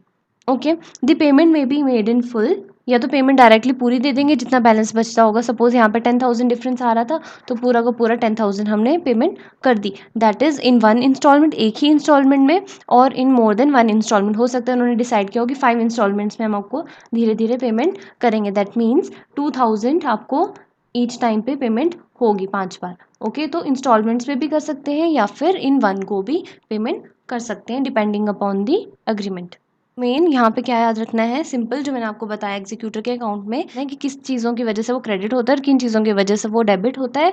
देन आपको याद रखना है मेन कि जो उसका बैलेंस होता है that should be transfer to their executors loan account. बाकी अगर जर्नल एंट्री यहाँ से कुछ पूछ लेंगे तो आपको पता ही है, मैंने आपको समझाई थी रिवैल्यूएशन अकाउंट के टाइम पे भी कि ऊपर वाला क्रेडिट होगा तो अंदर वाले डेबिट होंगे। कुछ भी एंट्री हम बता सकते हैं कि डिसीज पार्टनर को इंटरेस्ट ऑन कैपिटल दे रहे हैं तो एंट्री क्या होगी, तब हम क्या बोल देंगे entry, interest on capital account debit to deceased partners capital account. वैसे ही अगर ड्राइंग्स की बात कर लेंगे तो हम बोल देंगे यहाँ पे अंदर वाले क्रेडिट हो रहे होंगे क्योंकि ऊपर मेजर क्या हो रहा है, डेबिट हो रहा है ना, तो हम बोल देंगे deceased partners capital account debit to interest on drawings account. बाकी वैसे ही सारी एंट्रीज आप कर सकते हैं, तो उसे मैं दोबारा रिपीट नहीं करी, एक एक एग्जाम्पल तो मैंने आपको बता दी। चलिए आगे देखते हैं। अब ट्रीटमेंट ऑफ गुडविल तो मैंने आपको बता दी, ये वाली journal entry. Then treatment for interest on capital, deceased partner की बात कर रहे हैं। ओके, मैंने आपको बता दी कि डिसीज्ड पार्टनर का कैपिटल अकाउंट जब प्रिपेयर होगा, जो हमने अभी समझा अकाउंट, उसमें क्रेडिट साइड पे लिखा था हमने इंटरेस्ट ऑन कैपिटल, वहीं से मैंने आपको एंट्री भी बताई कि डिसीज्ड पार्टनर के कैपिटल अकाउंट को हम बना रहे हैं, तो मीन्स क्रेडिट साइड पे आ रहा है तो डिसीज्ड पार्टनर के कैपिटल अकाउंट को क्रेडिट करा और अंदर वाली चीज़ क्या हुई होगी, डेबिट हुई होगी। एंट्री हुई interest on capital account debit to deceased partners capital account, वही interest on capital account debit to deceased partners capital account. अब आप अकाउंट के थ्रू जर्नल एंट्री बनाना सीख लें या जर्नल एंट्री से अकाउंट, बाकी इजी रहेगा कि पहले जर्नल एंट्री आपको आनी चाहिए ना, रूल्स पता होंगे क्यों डेबिट या क्यों क्रेडिट हो रहा है, अल्टीमेटली अकाउंट भी बन जाएगा। कुछ भी पूछे इन दी एंड यही मैटर करता है, पता होना चाहिए कि क्या डेबिट होगा क्या क्रेडिट होगा, बाकी सारा आसानी से तो हो ही जाता है। ठीक है, ये भी बताती हूँ। इंटरेस्ट ऑन कैपिटल को डेबिट क्यों करा? Interest on capital is the expense for the business, expense बढ़ा तो डेबिट, इसीलिए हमने इसको डेबिट करा और डिसीज्ड पार्टनर के कैपिटल अकाउंट में ट्रांसफर कर दिया, उसके कैपिटल में इंटरेस्ट हमने दिया, बढ़ा तो क्रेडिट करा। ओके, तो मैंने आपको बताया यहाँ पे नीचे नोट देखें, to be calculated from the opening day of the year to the date of death. अभी मैंने आपको बताया ना फ्रॉम 1 अप्रैल टू 31 मार्च है अगर, और उसकी डेथ अगर 30 जून को ही हो गई, that means only for 3 months उसने काम करा, तो सिर्फ 3 मंथ्स का ही इंटरेस्ट ऑन कैपिटल उसको मिलेगा। Means from the opening day of year, opening day क्या होगा ये 1 April to date of death, यहाँ 30 जून तक, ये आपको याद रखना है। इंटरेस्ट ऑन कैपिटल सिर्फ वहीं तक ही मिलेगा। देन वैसे ही जो शेयर ऑफ प्रॉफिट होगा, उसको प्रॉफिट का भी जो शेयर मिलना होगा ना, that will be calculated up to date of death, वो आगे हम देखेंगे। ये अगर एक आपको एग्जांपल बताऊं इंटरेस्ट ऑन कैपिटल की, तो देखिए, if opening capital on 1 Jain was ₹1,00,000, अगर साल की स्टार्टिंग में जो ओपनिंग कैपिटल था वो 1,00,000 था, किसकी बात करें? सिर्फ डिसीज्ड की, सिर्फ डिसीज्ड के कैपिटल की बात करें कि वो 1,00,000 था और उसकी डेथ हो गई on 30 June and he died on 30 June and the interest on capital is 10%। Interest on capital 10% के हिसाब से मिलता था, तो इंटरेस्ट विल बी ₹5,000। तो इंटरेस्ट कितना आएगा? 5,000। कैसे आया देखो, अब उसने फ्रॉम 1 जैन से सिर्फ 30 जून तक ही काम करा, उसके बाद उसकी डेथ हो गई। अब 1 जैन लिखा, दैट मीन्स आपकी क्लोजिंग डेट क्या होगी? 31 दिसंबर। पूरे साल उसने काम किया नहीं, सिर्फ जैन टू जून काम किया, that means only for 6 months. तो हमने उसके कैपिटल पे भी इंटरेस्ट कितना देना है? Only for 6 months. तो कैसे निकाला होगा? 1,00,000 उसका कैपिटल मल्टीप्लाई बाय जितना इंटरेस्ट का रेट है 10%, यहाँ पे आप पर एनम लगा लें, ऐसे क्योंकि पर एनम लिखा हो तभी हम टाइम को कंसिडर करते हैं, इंटू 6 डिवाइडेड बाय 12, ये कट जाएगा आपस में। 1,00,000 का 10% 10,000 डिवाइडेड बाय 2 आ जाएगा, यहाँ पे आ जाएगा 5,000, और ये मैंने आपको बताया कि फिर कैपिटल पे इंटरेस्ट कितना होगा? 5,000। तो आई होप क्लियर है। ये याद रखना है कि इंटरेस्ट ऑन कैपिटल पे हमने सिर्फ up to date of death ही निकालना होता है। Now calculation of deceased partners share in profits. जैसे कि मैंने आपको बताया कि डिसीज्ड पार्टनर जो होता है, अगर अब उसको बिजनेस में काम नहीं करना है आगे, ऑब्वियसली अब डेथ हो चुकी है, कैसे काम करेगा? तो उसका जो शेयर ऑफ प्रॉफिट्स होगा, हम कहीं तो दे रहे हैं, हमें पता है हम लीगल हायर्स को देने वाले हैं, बट उसकी जो कैलकुलेशन होगी किस तरह होगी, हमें क्या पता कि जब तक उसकी डेथ हुई है जिस डेट तक हमारा कितना प्रॉफिट हुआ था, तो उसको किस तरह से हमने कैलकुलेट करना है ये हम सीखेंगे। It is the right of the legal representative of deceased partners to claim the share of profits of the firm. ये जो डिसीज्ड पार्टनर्स के लीगल रिप्रेजेंटेटिव होते हैं, उनका राइट है कि वो क्या करें? क्लेम कर पाएँ उसके जो शेयर ऑफ प्रॉफिट्स होंगे फर्म में, from the opening date of balance sheet to the date of death. This is important, मैं आपको वही बोल रही हूँ कि हमने शेयर ऑफ प्रॉफिट कब से कैलकुलेट करना है? From the opening date of balance sheet to the date of death. जब तक हमारा साल, जिस डेट से हमारा साल शुरू हुआ और जब तक उसकी डेथ नहीं हो गई, तब तक उसने जितना प्रॉफिट कमाया, उसका जो उसका शेयर बनता होगा डिसीज्ड पार्टनर का, हम दे देंगे उनके लीगल रिप्रेजेंटेटिव्स को। Question arises how to find out the profit up to date of death. अब यही क्वेश्चन उठता है कि किस तरह से हम उस प्रॉफिट को निकालें up to date of death, क्योंकि हमें पता है हमने साल के एंड में निकालने हैं प्रॉफिट की कैलकुलेशन, सारे जितने भी हमने अकाउंट्स मेंटेन करने हैं ड्यूरिंग द होल ईयर, उसका रिजल्ट हम पता करते हैं एट द एंड। अगर डेथ ही पहले हो गई तो हम प्रॉफिट किस तरह निकालेंगे? For this purpose either the profit and loss account should be prepared. अब कह रहे हैं हमारे पास क्या तरीका है, या तो हम दोबारा से पूरा प्रॉफिट एंड लॉस अकाउंट बनाएं और calculations may be done as per the provisions of the written agreement। या तो P&L अकाउंट बनाएं या कैलकुलेशन कर लें जैसे हमने अग्रीमेंट में मेंशन करा होगा। अब P&L अकाउंट बनाना तो हमें आता है कि कैसे करना है, तो हम वहाँ से ओपनिंग डेट से लेके डेट ऑफ डेथ तक बना सकते हैं, या तो ये करा। बट अगर हमने इसको फॉलो नहीं करा कि P&L अकाउंट क्यों बनाते रहे हम दोबारा, साल के एंड में तो एक बार बना ही लेना है हमने फॉर दी होल ईयर, इससे अच्छा हम कैलकुलेशंस कुछ कर लें जिस तरह से हमें डीड में मेंशन कर रखा है। फॉर दिस डीड में contain following two approaches for calculating deceased partners share of profits. कह रहे हैं कि अगर हमने कैलकुलेशंस खुद करनी है प्रॉफिट की, उसके लिए हमारी डीड में मेंशन कर रखी हैं 2 अप्रोचेस, जिसकी वजह से हम डिसीज्ड पार्टनर के शेयर ऑफ प्रॉफिट को कैलकुलेट कर सकते हैं। पहली अप्रोच है on the basis of sales और टर्नओवर। एक तो सेल्स या टर्नओवर बेसिस पे हम प्रॉफिट्स को निकालते हैं या फिर ऑन दी टाइम बेसिस। अब वन बाय वन समझेंगे। पहले हम समझते हैं सेल्स या टर्नओवर बेसिस पे।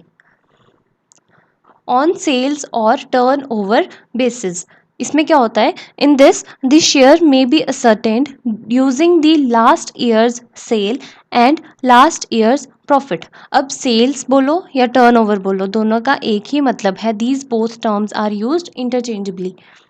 ओके अब हमने प्रॉफिट को कैलकुलेट करना है। याद रखें माइंड में, एक मतलब पूरा एक प्रॉपर सीक्वेंस बना के चलें। हम क्या सीख रहे हैं कि हमने प्रॉफिट को किस तरह कैलकुलेट करना है जिसकी वजह से हम डिसीज्ड पार्टनर के हायर्स को शेयर दे पाएँ।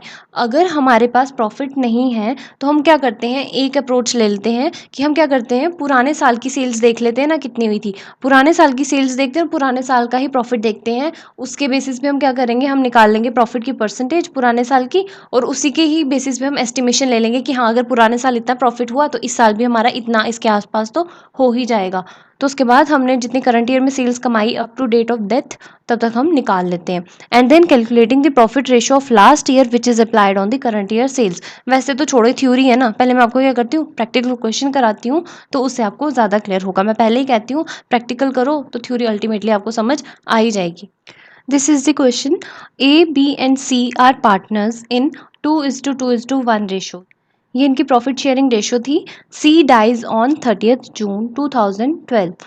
Sales for the last year ended 31st March 2012 were 2 lakh and the profits for the same period are rupees 30,000. Sales for 3 months up to date of death amounted to rupees 40,000। अब ध्यान से देखो question को। पहले तो इनकी profit sharing ratio हमें दे दी कितनी, 2:2:1। ये है ए, बी और सी की। सी की डेथ हो गई। ओके, सी की डेथ कब हुई, ऑन 30th जून।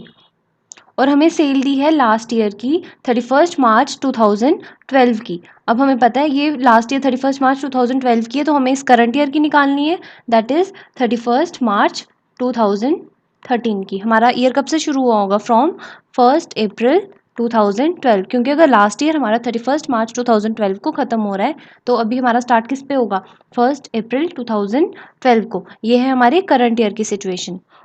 और जो हमारा पुराना ईयर स्टार्ट हुआ होगा वो कहाँ से हुआ होगा, फ्रॉम 1st अप्रैल 2011। तभी तो हमारे पास 31st मार्च 2012 की सेल्स आई। तो 31st मार्च 2012 ये जो पुराना साल था इसमें पूरे टोटल ईयर में कितने सेल्स हुई थी, रुपीज़ 2 लाख की। ये याद रखें, ये प्रीवियस ईयर की बात हो रही है अभी, और ये हमारा करंट ईयर है जिसके लिए हमें प्रॉफिट निकालना है डिसीज्ड पार्टनर के लिए।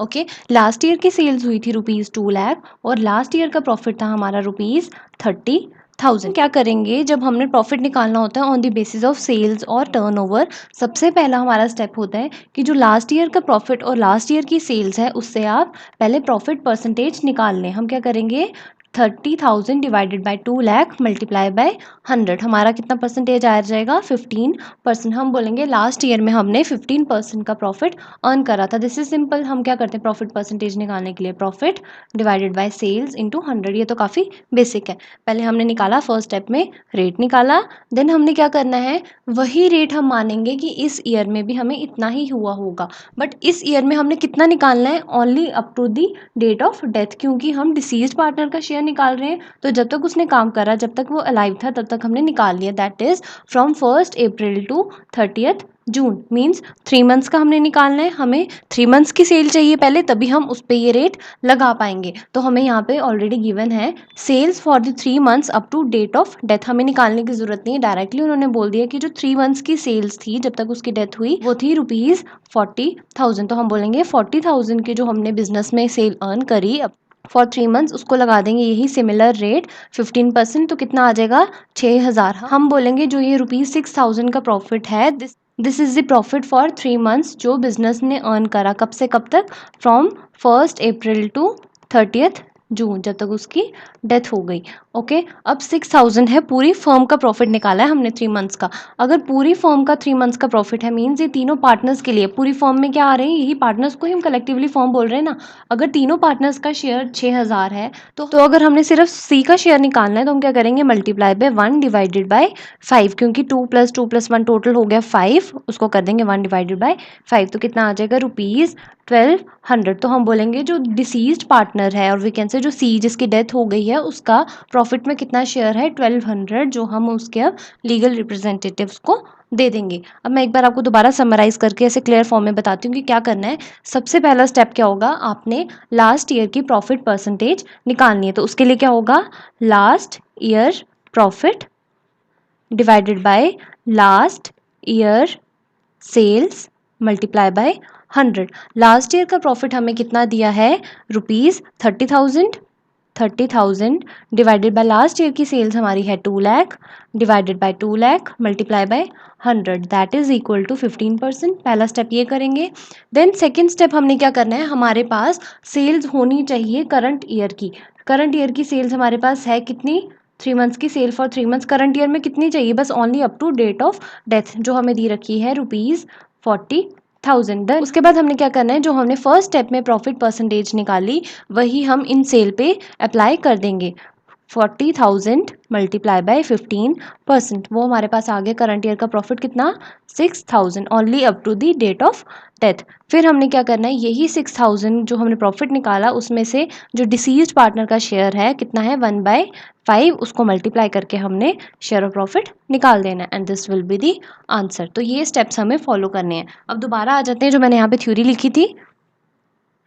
इन this the share may be ascertained using the last year sales, मैंने बताया लास्ट ईयर की सेल्स चाहिए एंड लास्ट ईयर का प्रॉफिट चाहिए, and then calculating the profit ratio of last year. पहले लास्ट ईयर की सेल्स देखें, लास्ट ईयर का प्रॉफिट देखें, फिर हम प्रॉफिट रेशियो निकाल देंगे लास्ट ईयर की, जिसको हमने अप्लाई करना है किस पे, on the current year's sale. और एक करंट ईयर की सेल तो obviously up to date of death ही होगी। ठीक है, स्टेप्स यहाँ पे लिख दिए हैं, इन शॉर्ट ऐसे याद रख सकते हैं, नहीं तो calculate the profit percentage of last year, पहले लास्ट ईयर की प्रॉफिट परसेंटेज निकालें, last year profit upon last year sales, यही मैंने आपको बताया, last year profit upon last year sales. Then calculate the estimated profit of the firm of current year up to the date of death, कह रहे हैं कि उसके बाद आप एस्टिमेटेड प्रॉफिट निकाल लें कि इस साल में up to date of death कितना होगा, वो हो जाएगा current year sales up to date of death multiply by profit percentage calculated in step 1। यही current year sales for 3 months जैसे कि up to date of death, ये हमारे पास उन्होंने क्लब करके लिख दिया है, उसको मल्टीप्लाई कर देंगे 15% जो लास्ट ईयर का रेट होगा, ये इनटू प्रॉफिट परसेंटेज जो हमने फर्स्ट स्टेप में कैलकुलेट करा। उसके बाद क्या करें, calculate the deceased partners share, वही जो प्रॉफिट हमने निकाला इस स्टेप में सेकंड स्टेप में निकाला, मल्टीप्लाई कर दें जो डिसीज्ड पार्टनर का शेयर था। लाइक इन आवर एग्जांपल यहाँ पे 1/5 था और यहाँ पे 6,000 था, तो हमारा आ गया था 1200। तो ये एक अप्रोच है जिसकी वजह से हम प्रॉफिट असर्टेन कर सकते हैं, दैट इज सेल्स और turnover basis. Now come to second approach, that is on time basis. Time basis पे क्या होता है, on the basis of time 2 approaches are available. 2 approaches होती हैं हमारे पास। हमने तो एक पहले बोला कि हमने प्रॉफिट कैलकुलेट करना है, देन वी हैव 2 अप्रोचेज। एक मैंने आपको बता दी, एक तो होता है sale basis, then second one I am saying time basis. अब टाइम बेसिस के अंदर भी हमारे पास 2 अप्रोचेज हैं, एक तो है on the basis of last year profit, एक तो लास्ट ईयर के प्रॉफिट के बेसिस पे हम निकाल सकते हैं, या फिर on the basis of average of last years profit of few years.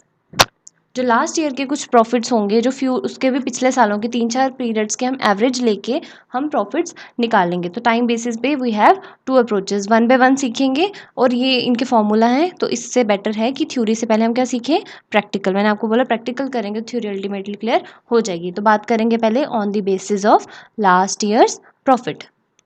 अब इस पे क्वेश्चन है, partners X Y and Z earn a profit of ₹40,000। 3 partners थे, उनको प्रॉफिट हुआ था 40,000 का during the last year ended 31 March 2012। Last year में जो उनको प्रॉफिट हुआ दैट वाज 40,000 और उनकी शेयरिंग रेशियो कितनी थी 5:3:2। और उनमें से एक पार्टनर था Y who died on 30th June. Taking the last years profit as the base, उन्होंने खुद ही मेंशन कर दिया कि लास्ट ईयर के प्रॉफिट को बेस लेके चलें और हमें क्या निकाल के बताएं, find out deceased partners share in profit. अब डिसीज्ड पार्टनर इनमें से कौन सा है, वाई, क्योंकि वाई की डेथ हुई है, एंड यू नो कि जिस पार्टनर की डेथ हो जाए हम उसको क्या बोलते हैं, डिसीज्ड पार्टनर। ओके अब हमें क्या चाहिए, वाई का शेयर चाहिए प्रॉफिट में। पहले तो हम वाई की शेयरिंग रेशियो देख लेते हैं कितना है, that is 3 divided by total है 10, ये उसका शेयर है। इस बेसिस पे जो लास्ट ईयर प्रॉफिट के बेसिस पे हमने शेयर निकालना होता है, वो कैसे निकालना है, सिंपल हमने देखना है कि लास्ट ईयर में कितना प्रॉफिट हुआ था, वो उन्होंने दिया है ₹40,000 का। 40,000 का प्रॉफिट हुआ है, हम बोलेंगे कि लास्ट ईयर में इतना हुआ था, तो हम मान लेते हैं कि इस करंट ईयर में भी इतना ही होगा, बट हम कर लेंगे टाइम के हिसाब से कि अगर उसकी डेथ हुई है 30 जून को, मीन्स फ्रॉम 1 अप्रैल टू 30 जून का निकालना है, तो 3 मंथ्स का कितना हो जाएगा हमारा 40,000 मल्टीप्लाई बाय 3/12। तो हम बोलेंगे जो करंट ईयर में हमें प्रॉफिट होगा only up to the date of death, वो कितना होगा 40,000 मल्टीप्लाई बाय 3 डिवाइडेड बाय 12, वो कितना आ जाएगा ₹10,000। तो ये हमारा आया पूरी फर्म का प्रॉफिट, मीन्स ये एक्स वाई और जेड तीनों का प्रॉफिट है, बट हमें किसका चाहिए, सिर्फ वाई का, क्योंकि उसी का ही हम शेयर निकाल रहे हैं। तो हम क्या करेंगे 10,000 को उसके शेयर से मल्टीप्लाई कर देंगे, मल्टीप्लाई बाय 3/10, दैट इज ₹3,000 आया जो वाई का शेयर था इन दी प्रॉफिट्स, जो हम दे देंगे किसको, उसके लीगल रिप्रेजेंटेटिव को। क्लियर है यहाँ तक। तो अब पहले लास्ट ईयर प्रॉफिट बेसिस की थ्योरी देख लेते हैं। लास्ट ईयर्स प्रॉफिट कैसे निकलता है, लास्ट ईयर का profit low multiply by time period. जैसे कि हमारे एग्जांपल में लास्ट ईयर का प्रॉफिट था 40,000, टाइम पीरियड है हमारा 3 मंथ्स का था, डिवाइडेड बाय 12 ये कर दिया हमने। क्या पहले ऐसे निकाल के हमने 10,000 निकाला, देन उन्होंने क्या किया multiply by deceased partners sharing ratio, कितनी थी वो sharing ratio, that is 3 divided by 10। तो हमने 10,000 को 3/10 किया, तो हमने कितना निकाल दिया ₹3,000। तो लास्ट ईयर प्रॉफिट वाला कॉन्सेप्ट हमारा क्लियर है। अब है average profits of last few years. अब ये फॉर्मूला किस तरह निकला है वो हम देखते हैं।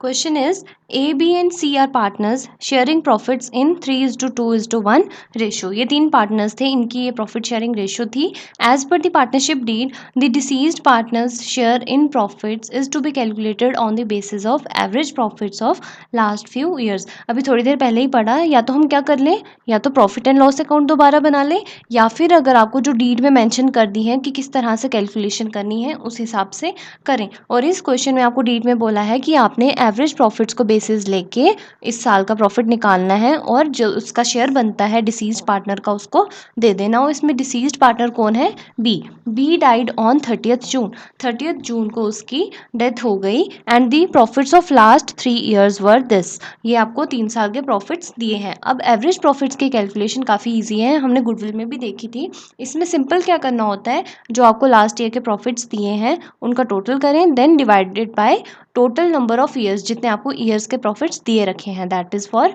3 ईयर्स। तो सबसे पहला स्टेप क्या रहेगा, आपको एवरेज प्रॉफिट्स निकालने हैं। एवरेज प्रॉफिट कितना आ जाएगा, total profit that is 18,000 plus 16,000 plus 17,000 divided by 3। तो जब आप इसको एवरेज करेंगे then you will get amount of ₹17,000। ये आया हमारा एवरेज प्रॉफिट। तो ये हमने एवरेज प्रॉफिट निकाला किसके लिए होगा, ये फॉर फुल ईयर। यहाँ पे अभी कुछ मंथ्स की बात नहीं हुई है। तो हमारा साल कब खत्म होता है, यहाँ पे 31 मार्च दिख रहा है, दैट मीन्स हमारा साल कब से शुरू हो रहा होगा, फ्रॉम 1 अप्रैल। और तो हमें सिर्फ 3 मंथ्स का प्रॉफिट चाहिए, क्यों, फ्रॉम 1 अप्रैल टू 30 जून। तो वो कैसे निकलेगा, हम करेंगे जो 17,000 हमने साल का निकाला है, इसको हम बोलेंगे कि यही एवरेज प्रॉफिट अगर हम 3 मंथ्स के हिसाब से देखें तो कितना आएगा, मल्टीप्लाई बाय 3 डिवाइडेड बाय 12, वो आ जाएगा ₹4250। ये एवरेज प्रॉफिट निकला for all the partners including a B and c, तीनों को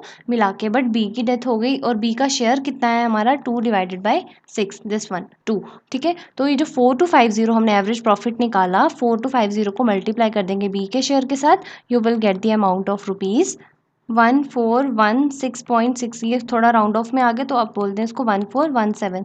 this will be the share of the deceased partner, that is B, जो उसके लीगल रिप्रेजेंटेटिव को दे देंगे। तो एवरेज प्रॉफिट वाला भी काफ़ी इजी है। सिंपल जो था लास्ट ईयर प्रॉफिट, उसमें था कि हमने लास्ट ईयर के प्रॉफिट को मल्टीप्लाई कर दिया जितना टाइम ड्यूरेशन बनता था।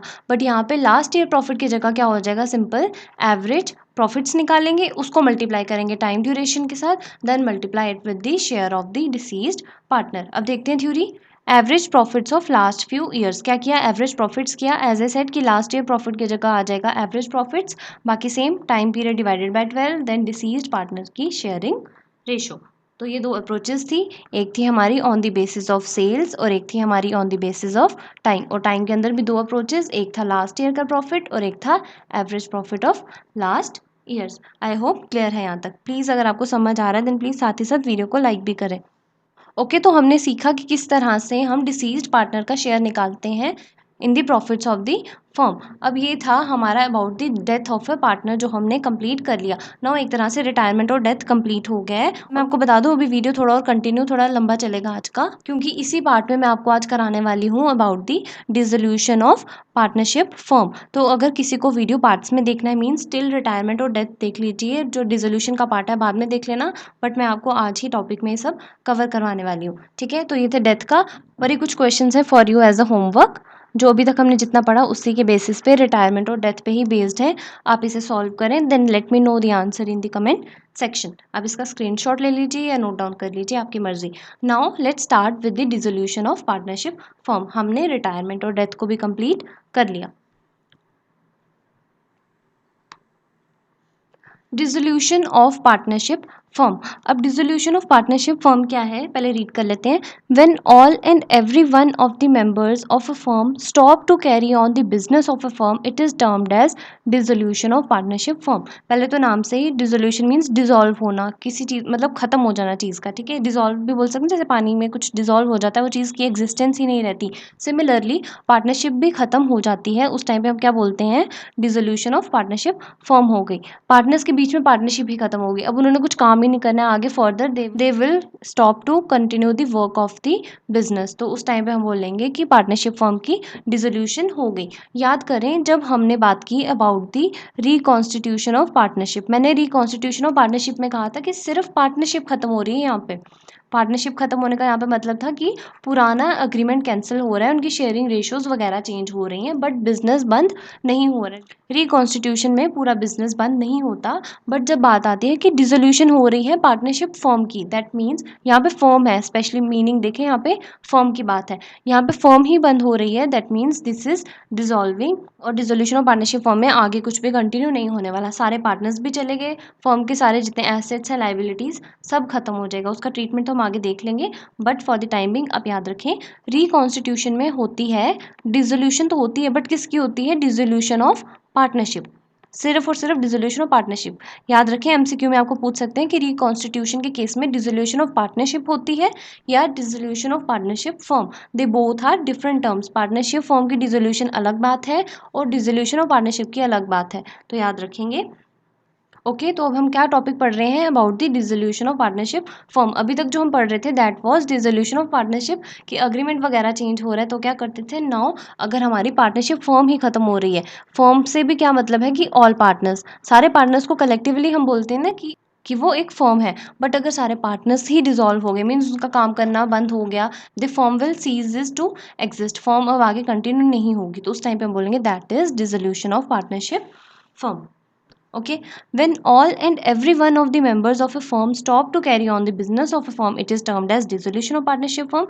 जब हर एक मेंबर जो फर्म में काम करता था, they will stop to carry on the business of a firm, वो अब आगे काम करना बंद कर देंगे, उसको हम बोलेंगे dissolution of partnership firm। Again I am focusing on this word firm, याद रखें फर्म की डिसोल्यूशन हो रही है तब हम बोलेंगे कि हाँ सारे मेंबर्स काम करना बंद कर रहे हैं, बट जब बात होगी सिर्फ और सिर्फ डिसोल्यूशन ऑफ पार्टनरशिप की, तब सिर्फ है कि पार्टनर्स में अग्रीमेंट कुछ चेंज होने वाला है, सारे पार्टनर्स बिजनेस छोड़ के नहीं जा रहे हैं या बिजनेस बंद नहीं हुआ पूरा।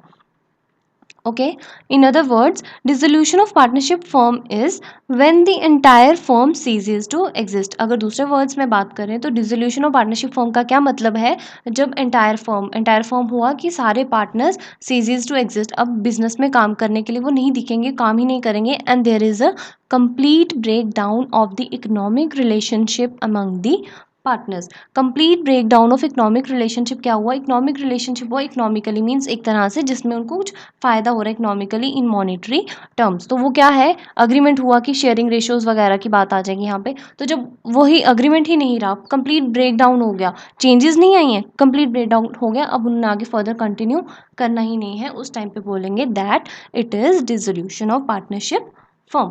हाउएवर डिसोल्यूशन ऑफ पार्टनरशिप, मैंने हाईलाइट भी करा है कि डिसोल्यूशन ऑफ पार्टनरशिप जो थी it does not involve complete breakdown of the firm. उसमें ऐसा नहीं होता था कि पूरी फर्म ही बंद हो जाती थी या फिर रिलेशनशिप ही खत्म हो जाता था पार्टनर्स में। It is only a change in profit sharing ratio. वहाँ पे क्या होता था, या तो प्रॉफिट शेयरिंग रेशो चेंज हो रही थी या किसी पार्टनर की एडमिशन हो रही थी, मीन्स पार्टनर्स में चेंजेस आ रही थी, या रिटायरमेंट या डेथ वगैरह, पार्टनर्स में ही शफलिंग हो रही थी। But in case of dissolution of partnership firm partners ही नहीं रहेंगे, अब वो सारे बिजनेस में काम करना ही बंद कर देंगे। These events only led to the reconstitution of existing firm. As I said, reconstitution होगी सिर्फ, और जिसमें क्या होगा, dissolution of partnership. But dissolution of partnership firm की बात करें, उसमें क्या होगा, कंप्लीट ब्रेकडाउन हो जाएगा, फर्म काम करना बंद कर देगी। ये डिफरेंस क्लियर है, तो आप इसको मिक्स नहीं करेंगे। डिसोल्यूशन ऑफ पार्टनरशिप फर्म और डिसोल्यूशन ऑफ पार्टनरशिप डिफरेंट है। आई एम रिपीटिंग, याद रखें। नाउ वैसे तो मैंने आपको डिफरेंस क्लियर कर दिया, अगेन आपको अच्छे से और समझना है कि डिसोल्यूशन ऑफ पार्टनरशिप और डिसोल्यूशन ऑफ पार्टनरशिप फॉर्म में क्या डिफरेंस है। So these are some of the points. Number 1, dissolution of partnership, इसमें क्या होता है, change in economic relationship among the partners. इसमें सिर्फ और सिर्फ इकोनॉमिक रिलेशनशिप में क्या होता है, चेंज होता है, मीन्स अग्रीमेंट वगैरह में चेंजेस आती हैं, पार्टनर्स में चेंजेस आती हैं, या उनके डिसाइडेड रेशियोज वगैरह में। But in case of dissolution of partnership there is a complete breakdown, उसमें कंप्लीट ब्रेकडाउन हो जाता है, ख़त्म हो जाता है वो रिलेशनशिप। क्लियर?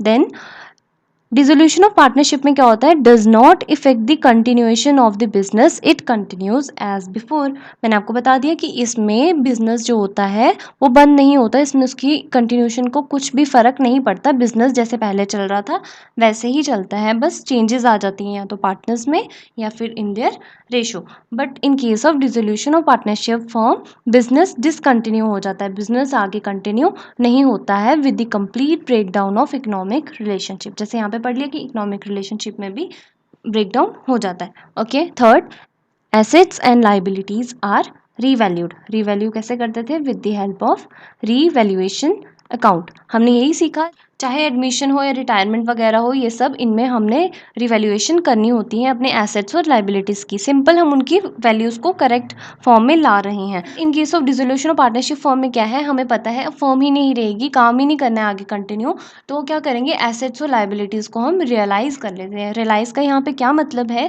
एसेट्स को जो हमारे बिजनेस में होंगे, अब ऐसा तो नहीं है ना बिजनेस को बंद करके चले गए, जो हमारे बिजनेस में एसेट्स पड़े हैं, प्लांट है, मशीनरी है, कोई फर्नीचर लगा है, एसी है, कूलर, कुछ भी जो भी हमारे जो एसेट्स पड़े हैं बिजनेस में, उनको बेच के जाएंगे ना, ताकि उनको बेच के जो पैसा है आपस में बांट लें, और जो लाइबिलिटीज़ हैं जिनके लिए हम लाइबल हैं पे करने के लिए, उनको सेटल कर देंगे, ख़त्म करेंगे ना, अकाउंट इनका भी ख़त्म ही कर देंगे एक ही बारी में।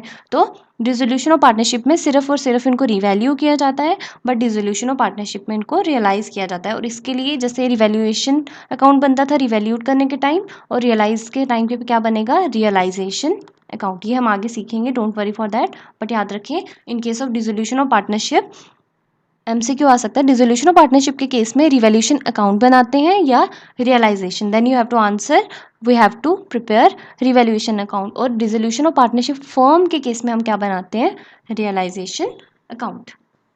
Okay then, it is optional, ये ऑप्शनल है, हमारी मर्जी है हमने कुछ चेंजेस लानी है नहीं लानी है, but it can be mandatory sometimes. कई बार ये मैंडेटरी हो जाता है कि हमें अपनी फॉर्म बंद करनी पड़ती है, और उसके कई सारे रीजंस हो सकते हैं जो भी हम आगे पढ़ने वाले हैं। एक तो मैं आपको बता देती हूँ, जैसे अगर आपको कोर्ट से ऑर्डर आ गया that your business is not working properly, आपका बिजनेस जिस तरह से काम करना चाहिए था वैसा कुछ काम नहीं हो रहा है इसमें, या कुछ ऐसा है उनके लॉ को आप वायलेट कर रहे हैं, उस वजह से भी बंद हो सकता है। इसलिए चेंजेस लाना तो आपके हाथ में है कि ऑप्शनल है, आप करना चाहते हैं नहीं, बट कई बार ये मैंडेटरी भी हो जाता है। ये ऑप्शनल भी है, बट ऑप्शनल तब है कि अगर कहीं से आपको ऑर्डर वगैरह नहीं आ रहे कोर्ट से, मैंडेटरी कुछ ऐसे आपके लिए सर्कमस्टांसेस नहीं बन जाते, बट समटाइम्स मैंडेटरी भी हो सकती है, ये कभी मैंडेटरी नहीं है, it is only optional. Okay, then books of accounts are not close. Obviously इसमें हम पूरी बुक्स तो ना बंद कर रहे हैं कि अब आगे से हम अकाउंट से नहीं मेंटेन करेंगे, बिजनेस तो कंटिन्यू हो रहा है, तो बुक्स ऑफ अकाउंट्स भी क्लोज नहीं होंगी, but it leads to closure of books of accounts. इसमें बुक्स ऑफ अकाउंट्स का क्लोजर हो जाता है। एसेट्स और लाइबिलिटीज़ को ही खत्म करने वाले हैं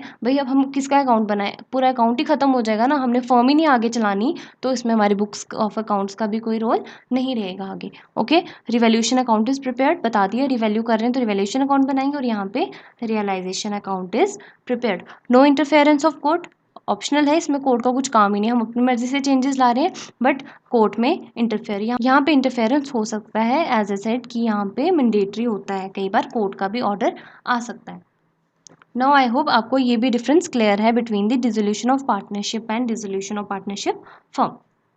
बस लेंथी है, ध्यान से समझे, है तो इजी ना पूरा टॉपिक, तो करते रहे आराम से बिना टेंशन के। Okay, modes of dissolution of partnership firm. अब डिसोल्यूशन ऑफ पार्टनरशिप फर्म मैंने जैसे बताया कि बंद हो जाती है फर्म, इसके क्या तरीके हो सकते हैं, मैंने आपको बोला ना कि ऑप्शनल भी है, मैंडेटरी भी है।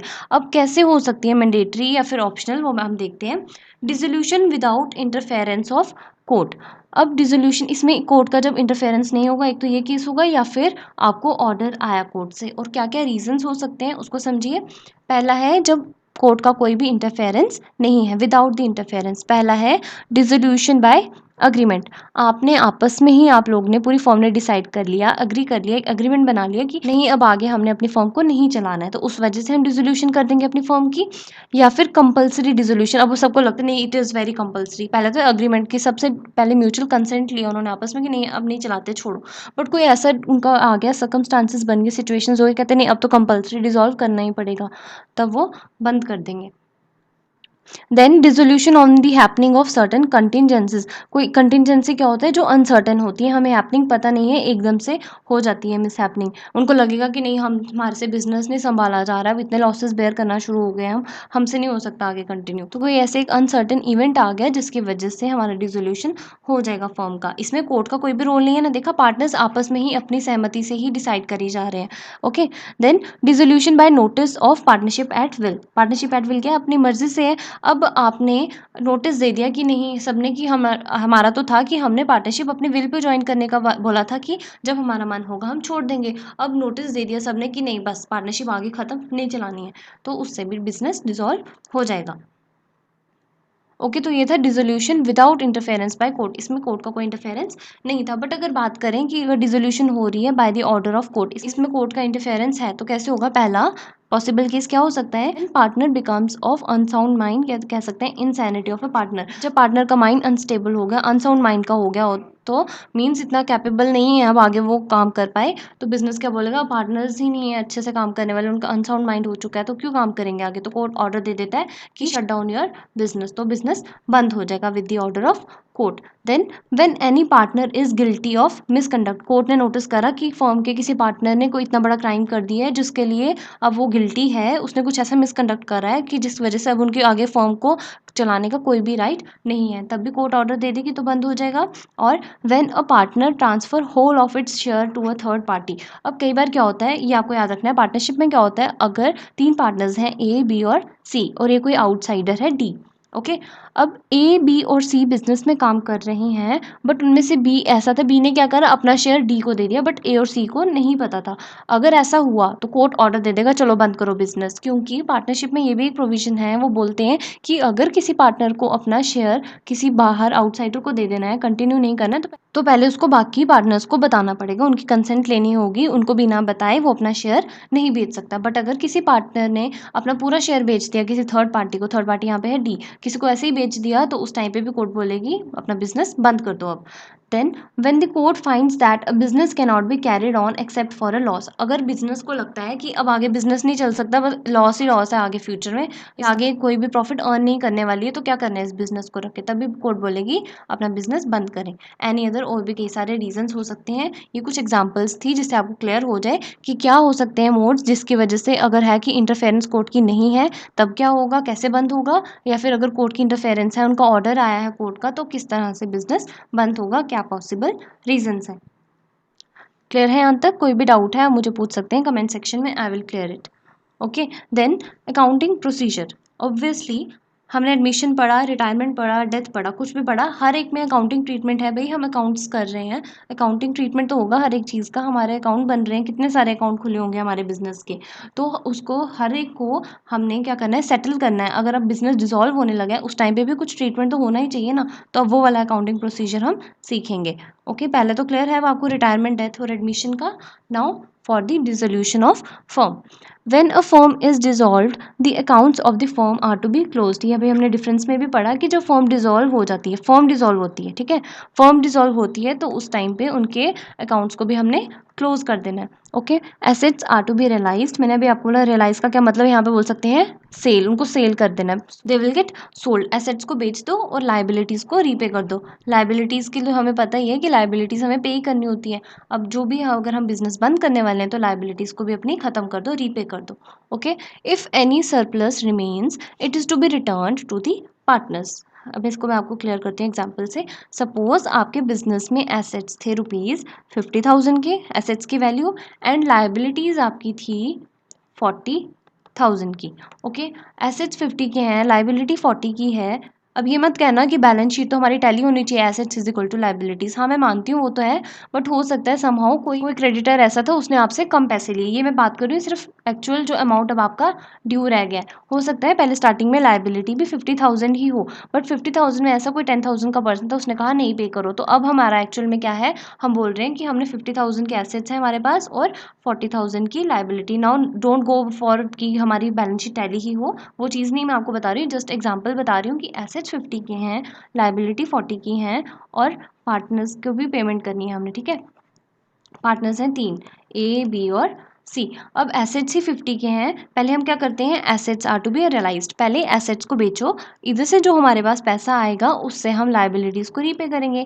एसेट्स बेचे, 50,000 रुपये आ गया, लाइबिलिटीज़ हमारी 40,000 की है, ये पेमेंट करने के बाद हमारे पास 10,000 का बैलेंस बचा। वही कह रहा है कि अगर कोई सरप्लस रह जाता है, if any surplus remains it is to be return to the partners. ये पार्टनर्स को हम दे देंगे उनकी रेशियो में, 10,000 इनको इक्वली हम बांट देंगे। ओके, क्लियर है यहाँ तक? चलिए आगे देखते हैं।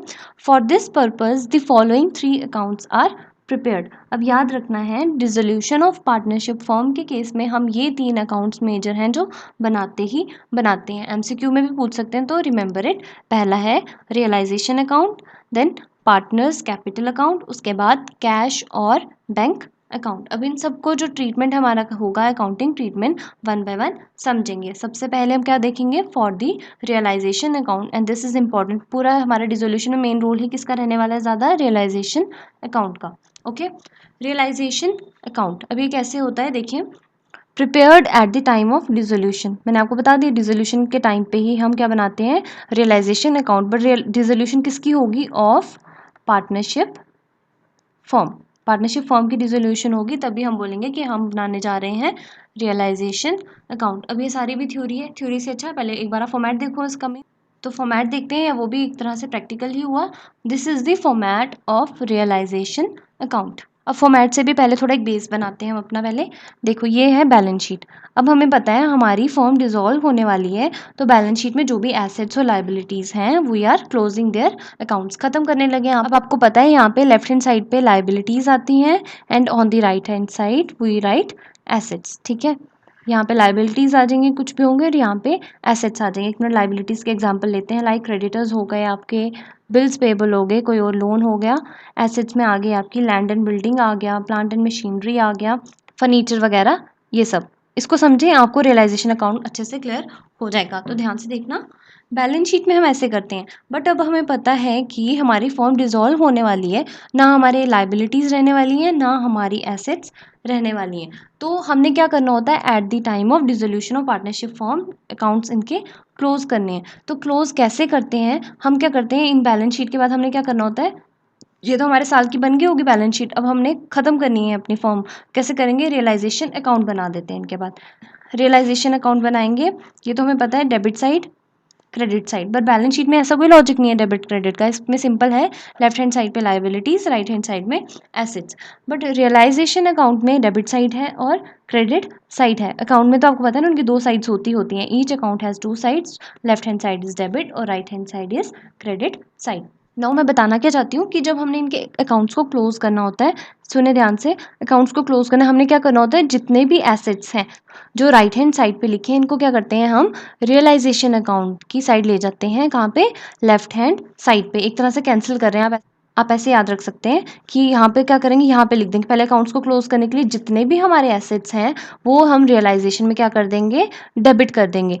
जो यहाँ राइट हैंड साइड पे हैं वो रिवर्स होके यहाँ पे रियलाइजेशन के लेफ्ट हैंड साइड आ जाते हैं। इसको याद रखना है, ध्यान से सुने। सारे एसेट्स टू लैंड या जो भी सारे एसेट्स जो होंगे, जब भी हमने एसेट्स को क्लोज करना है वो रियलाइजेशन अकाउंट में क्या होंगे, डेबिट होंगे। तो एक एमसीक्यू आपका बन सकता है, when ever your firm is dissolving, assets को जब हमने क्लोज करना है तो रियलाइजेशन अकाउंट की कौन सी साइड पे आएगा, हम बोलेंगे that will come on the debit side of realisation account. ये आपको याद रखना है। सिमिलरली लाइबिलिटीज़ हैं यहाँ पे लेफ्ट हैंड साइड पे, जब इनको क्लोज करना है ना, सारी हमने पहले यहाँ पे शिफ्ट करनी होती है रियलाइजेशन में। यहाँ पे लिख देंगे बाय क्रेडिटर्स, बाय जो भी अदर लाइबिलिटीज़ होंगी। तो यहाँ से भी एमसीक्यू होगा कि रियलाइजेशन अकाउंट बनाते टाइम जब हम अकाउंट्स को क्लोज कर रहे हैं, किसके, लाइबिलिटीज़ के अकाउंट्स को क्लोज कर रहे हैं, वो किस साइड पे आएंगे, then you have to answer on the credit side. या तो इस तरह पूछेंगे किस साइड पे आता है, या तो ऐसे बोलेंगे कि at the time of closing of the accounts of assets realisation account is to be, तब हमने बोला है रियलाइजेशन अकाउंट को हम क्या करेंगे, debit, realisation account is to be debited. और अगर लाइबिलिटीज़ की बात करें कि लाइबिलिटीज़ को क्लोज करते टाइम रियलाइजेशन अकाउंट को क्या करेंगे, हम बोलेंगे realisation account is to be credited, क्योंकि उसकी क्रेडिट साइड पे शिफ्ट हो रहा है। तो पहला क्लियर है कि लेफ्ट हैंड साइड पे एसेट्स क्यों आएंगे, मींस डेबिट साइड पे एसेट्स क्यों आ रहे हैं, हम यहाँ से ट्रांसफर कर रहे हैं बस सिंपल। और राइट हैंड साइड पे यहाँ पे लाइबिलिटीज आ रही हैं। यहाँ तक क्लियर है। पहले फॉर्मेट देख लेते हैं दोबारा। तो ये है लेफ्ट हैंड साइड पे assets, land and building is also asset, plant and machinery is also asset, furniture and fittings, bills receivable, sundry debtors, जो भी आपको दिए होंगे ये सब है आपके एसेट्स। यहाँ तक मैं आपको यहाँ पे मार्क कर देती हूँ। देन लाइबिलिटीज मैंने आपको बताया यहाँ पे क्रेडिट साइड आ जाएंगी, ये सब है हमारी लाइबिलिटीज़। यहाँ तक ये हो गए एसेट्स और लाइबिलिटीज़। यहाँ तक सोचो हमारा हो गया, रियलाइजेशन अकाउंट आपको यहाँ तक क्लियर है। अब इसके बाद क्या होता है, जब हम जब हम सारे एसेट्स और लाइबिलिटीज़ के अकाउंट को क्लोज कर देते हैं by transferring in the realisation account, उसके बाद ये लाइबिलिटीज़ हम जैसे कि देखा, लाइबिलिटीज़ को क्या करना है, रीपे करना है, ख़त्म कर देना है, और एसेट्स को हमने बेच देना है। अब कैसे करना है, अब इनको ख़त्म करना है ना, तो क्या करते हैं आगे एक तरह से रियलाइजेशन अकाउंट की नॉमिनल नेचर स्टार्ट होती है। मीन्स जो हमारे पास आएगा वो क्रेडिट साइड पे आएगा, और जो हमारा एक तरह से खर्चा होगा वो डेबिट साइड पे आएगा। अब जब हम एसेट को बेचेंगे, हमारी लैंड थी, हमने लैंड को बेच दिया,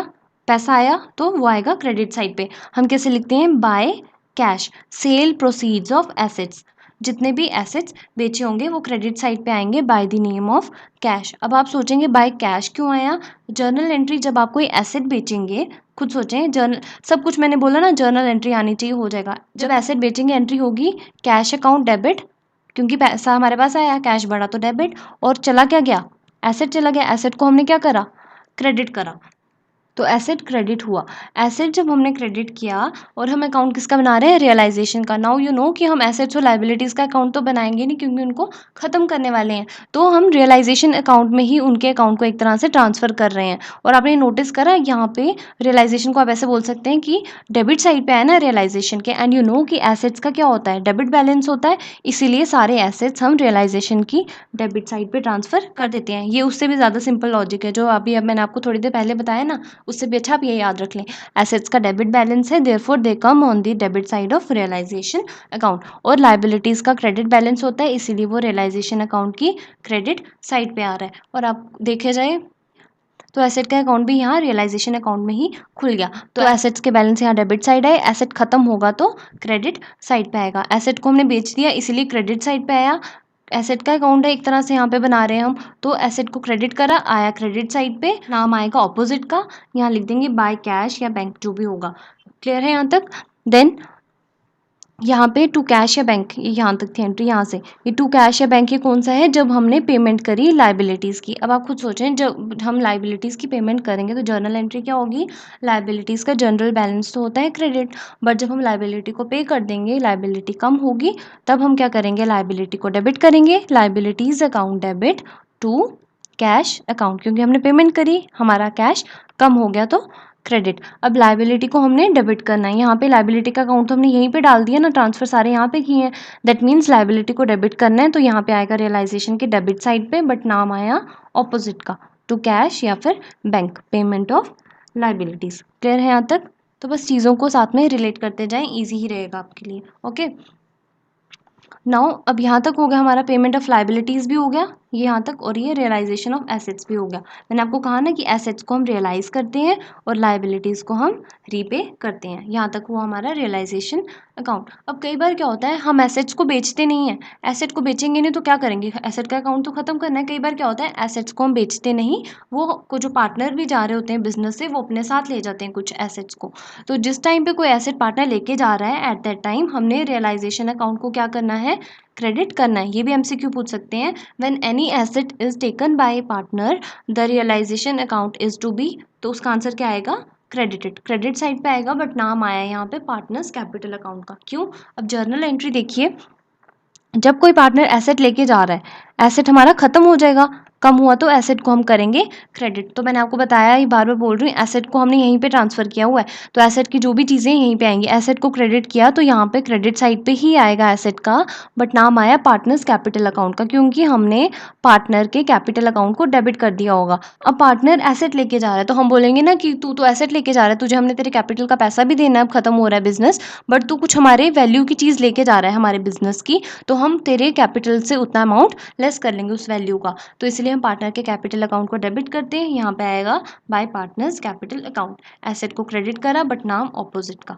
ओके, सिमिलरली अगर कोई पार्टनर बोलता है कि मैं लाइबिलिटी पे कर दूंगा, तो क्या हुआ, पार्टनर ने फर्म के बिहाफ पे लाइबिलिटी पे करी, लाइबिलिटी कम होगी तो हमें पता है हमने तो डेबिट ही करना है, लाइबिलिटी अकाउंट डेबिट टू, यहाँ पे क्या लिख देंगे, पार्टनर्स कैपिटल अकाउंट, क्योंकि पार्टनर ने हमारे बिहाफ पे लाइबिलिटी पे करी, लाइबिलिटी कम हुई तो डेबिट। आपको पता है लाइबिलिटीज़ की भी सारी चीज़ें यहीं पे आएंगी, लाइबिलिटी यहाँ पे किया तो डेबिट, बट नाम ऑपोजिट का आएगा टू पार्टनर्स कैपिटल अकाउंट। अब यहाँ पे पार्टनर के कैपिटल अकाउंट को क्यों क्रेडिट करा, क्योंकि फर्म के बिहाफ पे पेमेंट करी ना, तो फर्म ने इसको पैसे देने हैं तो उसके कैपिटल में पैसा आएगा, देयरफॉर यहाँ पे क्रेडिट। लाइबिलिटी को डेबिट करा एंड नाम ऑपोजिट का आया, that is partners capital account. तो अगर आपको आए whenever liability is paid by any partner then the realisation account is to be, तो आपको याद रखना है उस टाइम पे भी हमने रियलाइजेशन अकाउंट को क्या करना है, डेबिट करना है। ओके, तो एक ही फॉर्मेट से कई सारे एमसीक्यूज निकल जाते हैं। Then they can also ask you कि हमारे एसेट के अकाउंट क्लोज हो रहे हैं, तो एसेट के अकाउंट क्लोज होते टाइम हम क्या करते हैं, रियलाइजेशन अकाउंट को डेबिट करते हैं। या जर्नल एंट्री पूछ सकते हैं, तो आप क्या बोल सकते हैं, कोई भी रिस्पेक्टिव एसेट होगा, अंदर की चीज़ें क्रेडिट होंगी क्योंकि मेन तो डेबिट हो रहा है ना, तो हम बोल देंगे realisation account debit to assets account. तो कितना कुछ सीखने को मिल रहा है यहाँ से, जर्नल एंट्रीज भी बनाना आ रही है हमें, हमें पता लग रहा है कब चीज़ कहाँ डेबिट होगी, कब क्यों क्रेडिट होगी, कब हमारा यहाँ पे पेमेंट ऑफ लाइबिलिटी के लिए कैश यहाँ पे आ रहा है, कब हमारे सेल प्रोसीड्स के लिए कैश यहाँ पे आ रहा है। हर एक चीज़ आपको विद द लॉजिक में समझा रही हूँ, तो हर एक चीज़ विद द लॉजिक आपको समझ आ ही रहा होगा अब। ओके, और एक और चीज़ मैं आपको बता दूँ, आप हमारा टेलीग्राम ग्रुप भी ज्वाइन कर सकते हैं। वहाँ पे daily I am taking the quiz on accounts, तो जिसको प्रैक्टिस करनी है टिल द एग्ज़ाम, तो वो अच्छे से उसको अटेम्प्ट कर ले, उससे आप ही की प्रैक्टिस होगी, आपका ही फ़ायदा है, क्योंकि डेली के अराउंड 25 तक तो एमसीक्यूज़ मैं ले ही लेती हूँ। तो इट विल बी बेटर कि आप ग्रुप को ज्वाइन करके उसका फ़ायदा उठाएं और अच्छे से अपने एमसीक्यूज़ की प्रैक्टिस कर पाएँ, और आपको पता लग पाए कि आप कहाँ पे स्टैंड कर रहे हैं, आपकी कितनी प्रिपरेशन हो गई है टिल नाउ। ओके, क्लियर, आ जाता है वापस। देन यहाँ तक हो गया हमारा पार्टनर्स कैपिटल अकाउंट, और यहाँ पे भी ये लाइन हमारी खत्म। नाउ बैलेंसिंग फिगर की बात, अगर balancing figure I debit side पे तो हमारा प्रॉफिट होगा, क्योंकि यहाँ पे हमारी एसेट्स की सेल आई थी, हमारे पास इनकम ज़्यादा आई थी और पेमेंट हमने लाइबिलिटी की कम करी। मीन्स लाइबिलिटी की पेमेंट्स जो हमें करनी थी वो कम पेमेंट करी as compare to the amount realise from the sale of assets, तो ज़्यादा है तो हमारा यहाँ पे क्या आएगा, प्रॉफिट आएगा। और अगर हमारा यहाँ क्रेडिट डेबिट साइड ग्रेटर होगी than the credit side, debit side greater than the credit side, then we will have the loss, वो आगे फर्दर कैपिटल अकाउंट में ही ट्रांसफ़र होगा। ओके, तो ये फॉर्मेट अगर अब आपको अच्छे से समझ आ गया, नाउ जो मैं अब आपको थ्योरी बताऊंगी इसकी काफ़ी इजी लगेगी। सबसे पहले मैंने आपको बता दी prepared at the time of dissolution, then second debited with all the assets at book values. हाँ, ये याद रखना है आपको, this is very important. MCQ पूछ सकते हैं कि जब हमारे अकाउंट्स क्लोज होते हैं, whether it is of liabilities और ऑफ एसेट्स, का जो हम अमाउंट लिखेंगे इन द रियलाइजेशन अकाउंट वो किस पे आएगा, उनकी बुक वैल्यू पे ही आएगा। मीन्स जो बैलेंस शीट में उनकी वैल्यू शो हो रही थी उसी पे लिखेंगे, नॉट एट रीवैल्यूड फिगर्स। याद रखें, रीवैल्यूड फिगर्स में क्यों नहीं आएगा, क्योंकि हम डिसोल्यूशन में सिर्फ रियलाइजेशन अकाउंट बना रहे हैं, रिवैल्यूएशन अकाउंट नहीं। जब रिवैल्यूएशन अकाउंट बनाते हैं उस टाइम पे चीज़ों को हम रिवैल्यू करते हैं, otherwise they will be eight their book values. तो याद रखें, रियलाइजेशन अकाउंट को हम डेबिट करते हैं विद ऑल दी एसेट्स, जैसे कि आप यहाँ देख सकते हैं सारे एसेट्स को हमने यहाँ पे क्या करा, डेबिट करा इन दियर रियलाइजेशन अकाउंट, और कहाँ पे आएगा, at their book values, except cash and bank. अब कैश और बैंक भी तो एसेट है ना। आप बोलेंगे कि डेबिट साइड पे क्यों नहीं लिख रहे हैं इनको, क्यों नहीं लिख रहे, I have told you the reason also. अगर आपने नोटिस करा पहले मैंने कह दिया कि हमने 3 चीज़ें बनानी है, एक रियलाइजेशन, एक कैश और बैंक का अकाउंट, और एक कैपिटल अकाउंट। अगर हम कैश और बैंक का अकाउंट बनाने ही वाले हैं तो क्यों हम उसको रियलाइजेशन में करें, डायरेक्ट उसके अकाउंट में ही लेके जाएंगे। इसीलिए this is also very important from the MCQ point of view. अगर आपको पूछें कि रियलाइजेशन अकाउंट में सारे एसेट्स को ट्रांसफर करते हैं एक्सक्लूडिंग विच 2 अकाउंट्स, तो आप बोलेंगे कैश एंड बैंक अकाउंट्स को हम ट्रांसफर नहीं करते। सिमिलरली रियलाइजेशन अकाउंट को हम क्रेडिट करते हैं with all the liabilities except क्या क्या छोड़ के, पार्टनर्स लोन अकाउंट, क्योंकि कैपिटल अकाउंट में उनकी एडजस्टमेंट्स हो जाती हैं आपस में, कैपिटल अकाउंट, रिजर्व्स अकाउंट, क्योंकि पार्टनर का कैपिटल अकाउंट बनाने वाले हैं ना, उसी में ही इनके लोन रिजर्व्स वगैरह की एडजस्टमेंट्स आ जाती हैं। They are all related with the capital account of partners. तो हम पार्टनर्स कैपिटल अकाउंट भी अलग से बनाते हैं, therefore there will be no need to credit these accounts with the realisation account. And one more thing, ये लिखा है मैंने, since assets have debit balance. मैंने आपको बताया कि एसेट्स को डेबिट साइड पे भी क्यों लिख रहे हैं रियलाइजेशन की, क्योंकि एसेट का डेबिट बैलेंस होता है। वैसे ही लाइबिलिटीज को हम क्रेडिट क्यों कर रहे हैं यहाँ पे रियलाइजेशन में, since the liabilities have credit balance. तो मैंने साथ में लॉजिक भी लिख दिया, एक की पॉइंट की तरह बना दी है, ताकि रिविजन के टाइम पे आपको आसानी हो जाए कि क्यों डेबिट किया एंड क्यों क्रेडिट किया। ओके, देन नेक्स्ट पॉइंट देखते हैं आगे मैंने क्या लिखा है यहाँ पे, then debited with amount paid off for settlement of liabilities. मैंने आपको बता दिया कि जो भी हमने लाइबिलिटीज़ की पेमेंट करनी है, सेटलमेंट करनी है, उसको हमने रियलाइजेशन अकाउंट में क्या करना है, डेबिट करना है। क्यों करना है मैंने आपको बता दिया कि रियलाइजेशन अकाउंट में वो एक तरह से हमारे लिए खर्चा हो गया, और एक्सपेंसेस का हमेशा क्या होता है, डेबिट बैलेंस, उसको हमने डेबिट करना है। तो मैंने आपको बताया कि डेबिट साइड पे आ जाएगा टू कैश, जो भी हम लाइबिलिटीज़ की पेमेंट करते जाएंगे, and credited with the amount realised on disposal of assets. Disposal of asset हुआ वही कि हम एसेट की सेल करने वाले हैं, जो उससे पैसा आएगा हम रियलाइजेशन अकाउंट में क्या कर देंगे, क्रेडिट कर देंगे, क्योंकि हमारी इनकम है और इनकम का क्या होता है, हमारा क्रेडिट बैलेंस होता है। Clear. Then difference representing profit और लॉस ऑन रियलाइजेशन। अब जो डिफरेंस आएगा दैट इज ऑब्वियस, या तो प्रॉफिट होगा या लॉस होगा रियलाइजेशन पे, उसको आगे कहाँ ट्रांसफर करना है, to the capital account of all the partners in their profit sharing ratio. इसमें न्यू ओल्ड गेनिंग सेक्रीफाइसिंग वाला कोई लॉजिक नहीं है, सिंपल जो एक रेशो है वही रहेगी, क्योंकि यहाँ पे एडमिशन रिटायरमेंट वाला कुछ नहीं हो रहा है, या रेशो में चेंजेस नहीं आ रही हैं, ना कि ये रिकॉन्स्टिट्यूशन है। This is dissolution of partnership form, और फॉर्म में सिंपल है कि सारे अकाउंट्स क्लोज होने वाले हैं, तो रेशो तो उनकी एक ही रही होगी जो पहले थी, बस अब सारा एग्रीमेंट ही खत्म होने वाला है। तो जो भी उनकी रेशो होगी उसमें जो भी रियलाइजेशन में आपको प्रॉफिट या लॉस हुआ होगा, that have to be distributed among the partners in their capital account in their profit sharing ratio. Now theory भी आपको क्लियर होगी कि रियलाइजेशन अकाउंट क्या है, कब डेबिट हो रहा है, कब क्रेडिट हो रहा है। यही सारे पॉइंट्स में मैंने आपको लॉजिक बता दी, यहाँ से कई सारे एमसीक्यूज बन जाएंगे, यहाँ देखें, या वो जो वही मैंने आपको फॉर्मेट बताया। फॉर्मेट समझ आ गया तो ये थ्योरी तो अल्टीमेटली क्लियर हो ही गई होगी। Now accounting entries for realisation account. जैसे हमने रिवैल्यूएशन अकाउंट समझा था तो उसके हमने अकाउंटिंग एंट्रीज देखी थी कैसे बनती थी, सिमिलरली यहाँ पे भी वैसे ही होगा। देखो अभी मैंने आपको समझाया भी था कि जो भी हमारी क्रेडिट साइड पे होगा, मीन्स जिसका अकाउंट बनने वाला है उसको हम क्रेडिट ही कर रहे हैं, अंदर वाली चीज़ें क्या हो रही होंगी, डेबिट हो रही होंगी। सिमिलरली जो इसकी डेबिट साइड पे आ रही हैं, मतलब ये अकाउंट रियलाइजेशन अकाउंट डेबिट हो रहा है, बट अंदर वाली चीज़ें क्या हो रही होंगी, क्रेडिट हो रही होंगी। तो अगर बात करें ये लाइबिलिटीज़ वगैरह की, जब लाइबिलिटीज़ ट्रांसफ़र होती हैं रियलाइजेशन अकाउंट में, तो हमने क्या करा, लाइबिलिटीज़ को डेबिट करा, एंट्री हुई होगी लाइबिलिटीज़ अकाउंट डेबिट, और मेजरली बाहर हमने रियलाइजेशन को क्या करा, क्रेडिट करा टू रियलाइजेशन अकाउंट। तो जब भी कोई रियलाइजेशन अकाउंट में लाइबिलिटीज़ के अकाउंट को ट्रांसफ़र करेंगे तो ये एंट्री होने वाली है। ये लाइबिलिटीज़ की बात कर रही हूँ, चलो पहले ये देख लेते हैं। फॉर ट्रांसफरिंग द लाइबिलिटीज़ और for closing the accounts of liabilities, but ये पता है आपको, except partners loan capital reserves वगैरह, ठीक है। जब ये होंगे क्लोज तो क्या एंट्री आएगी, liabilities account debit to realisation account, और एट बुक वैल्यूज़ होंगी। यही एंट्री मैंने बताई, liabilities account debit to revaluation account. Similarly जब रियलाइजेशन अकाउंट में हम एसेट्स के अकाउंट को क्लोज करेंगे तो एसेट्स अंदर यहाँ पे क्या हो रहे हैं, क्रेडिट हो रहे हैं, बट रियलाइजेशन अकाउंट को हम क्या कर रहे हैं, डेबिट कर रहे हैं। तो एंट्री क्या हो जाएगी, realisation account debit to assets account. तो यही एंट्री मैंने यहाँ पे की एसेट्स के लिए, realisation account debit to assets account. तो ये भी आपके लिए एमसीक्यूज हैं कि आपको पूछेंगे कि बताएं what is the journal entry for transferring the assets, या फिर what is the journal entry for closing the accounts of assets. तो आपको बोलना है ये एंट्री है, और फॉर द लाइबिलिटीज ये वाली एंट्री, और ये भी कि किस पे होती है, एट देयर बुक वैल्यूज। और एसेट्स में कैश और बैंक नहीं लिया जाता, इनका सेपरेट अकाउंट मेंटेन करा जाता है। ओके, ये पहली दो एंट्रीज आपको क्लियर हैं। Then third one, when assets are sold और taken over by a partner. अब दो केसेस हो सकते हैं, मैंने आपको यहाँ पे बताया, या तो एसेट को हम बेच देते हैं या फिर कुछ एसेट्स पार्टनर्स ले जाते हैं। ठीक है, जब एसेट्स हम बेच रहे हैं, क्रेडिट साइड पे आ रहा है यहाँ पे कैश, बट हम कर किसको रहे हैं, मेजरली रियलाइजेशन को क्रेडिट कर रहे हैं, मीन्स अंदर वाली चीज़ डेबिट हुई है।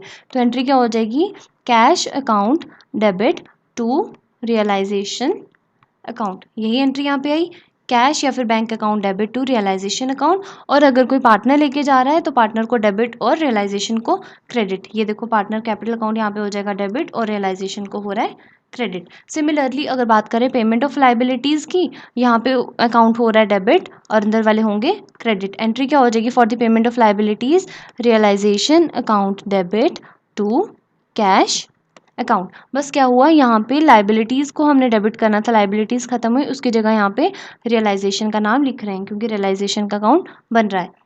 ओके, और अगर लाइबिलिटी किसी पार्टनर ने ले ली तो हम क्या बोलेंगे कि रियलाइजेशन की डेबिट साइड ही आएगा, रियलाइजेशन को तो डेबिट करेंगे बट क्रेडिट कर देंगे टू पार्टनर्स कैपिटल अकाउंट, क्योंकि पार्टनर ने बिहाफ पे पेमेंट कर दी फर्म के, तो पार्टनर को पैसा बाद में देंगे, कैपिटल उसका बढ़ जाएगा उस टाइम पे, तो क्रेडिट हो जाएगा। क्लियर है यहाँ तक, ये वही है, रियलाइजेशन यहाँ पे किसकी हो रही है, लाइबिलिटीज़ की हो रही है, मीन्स पेमेंट हो रही है।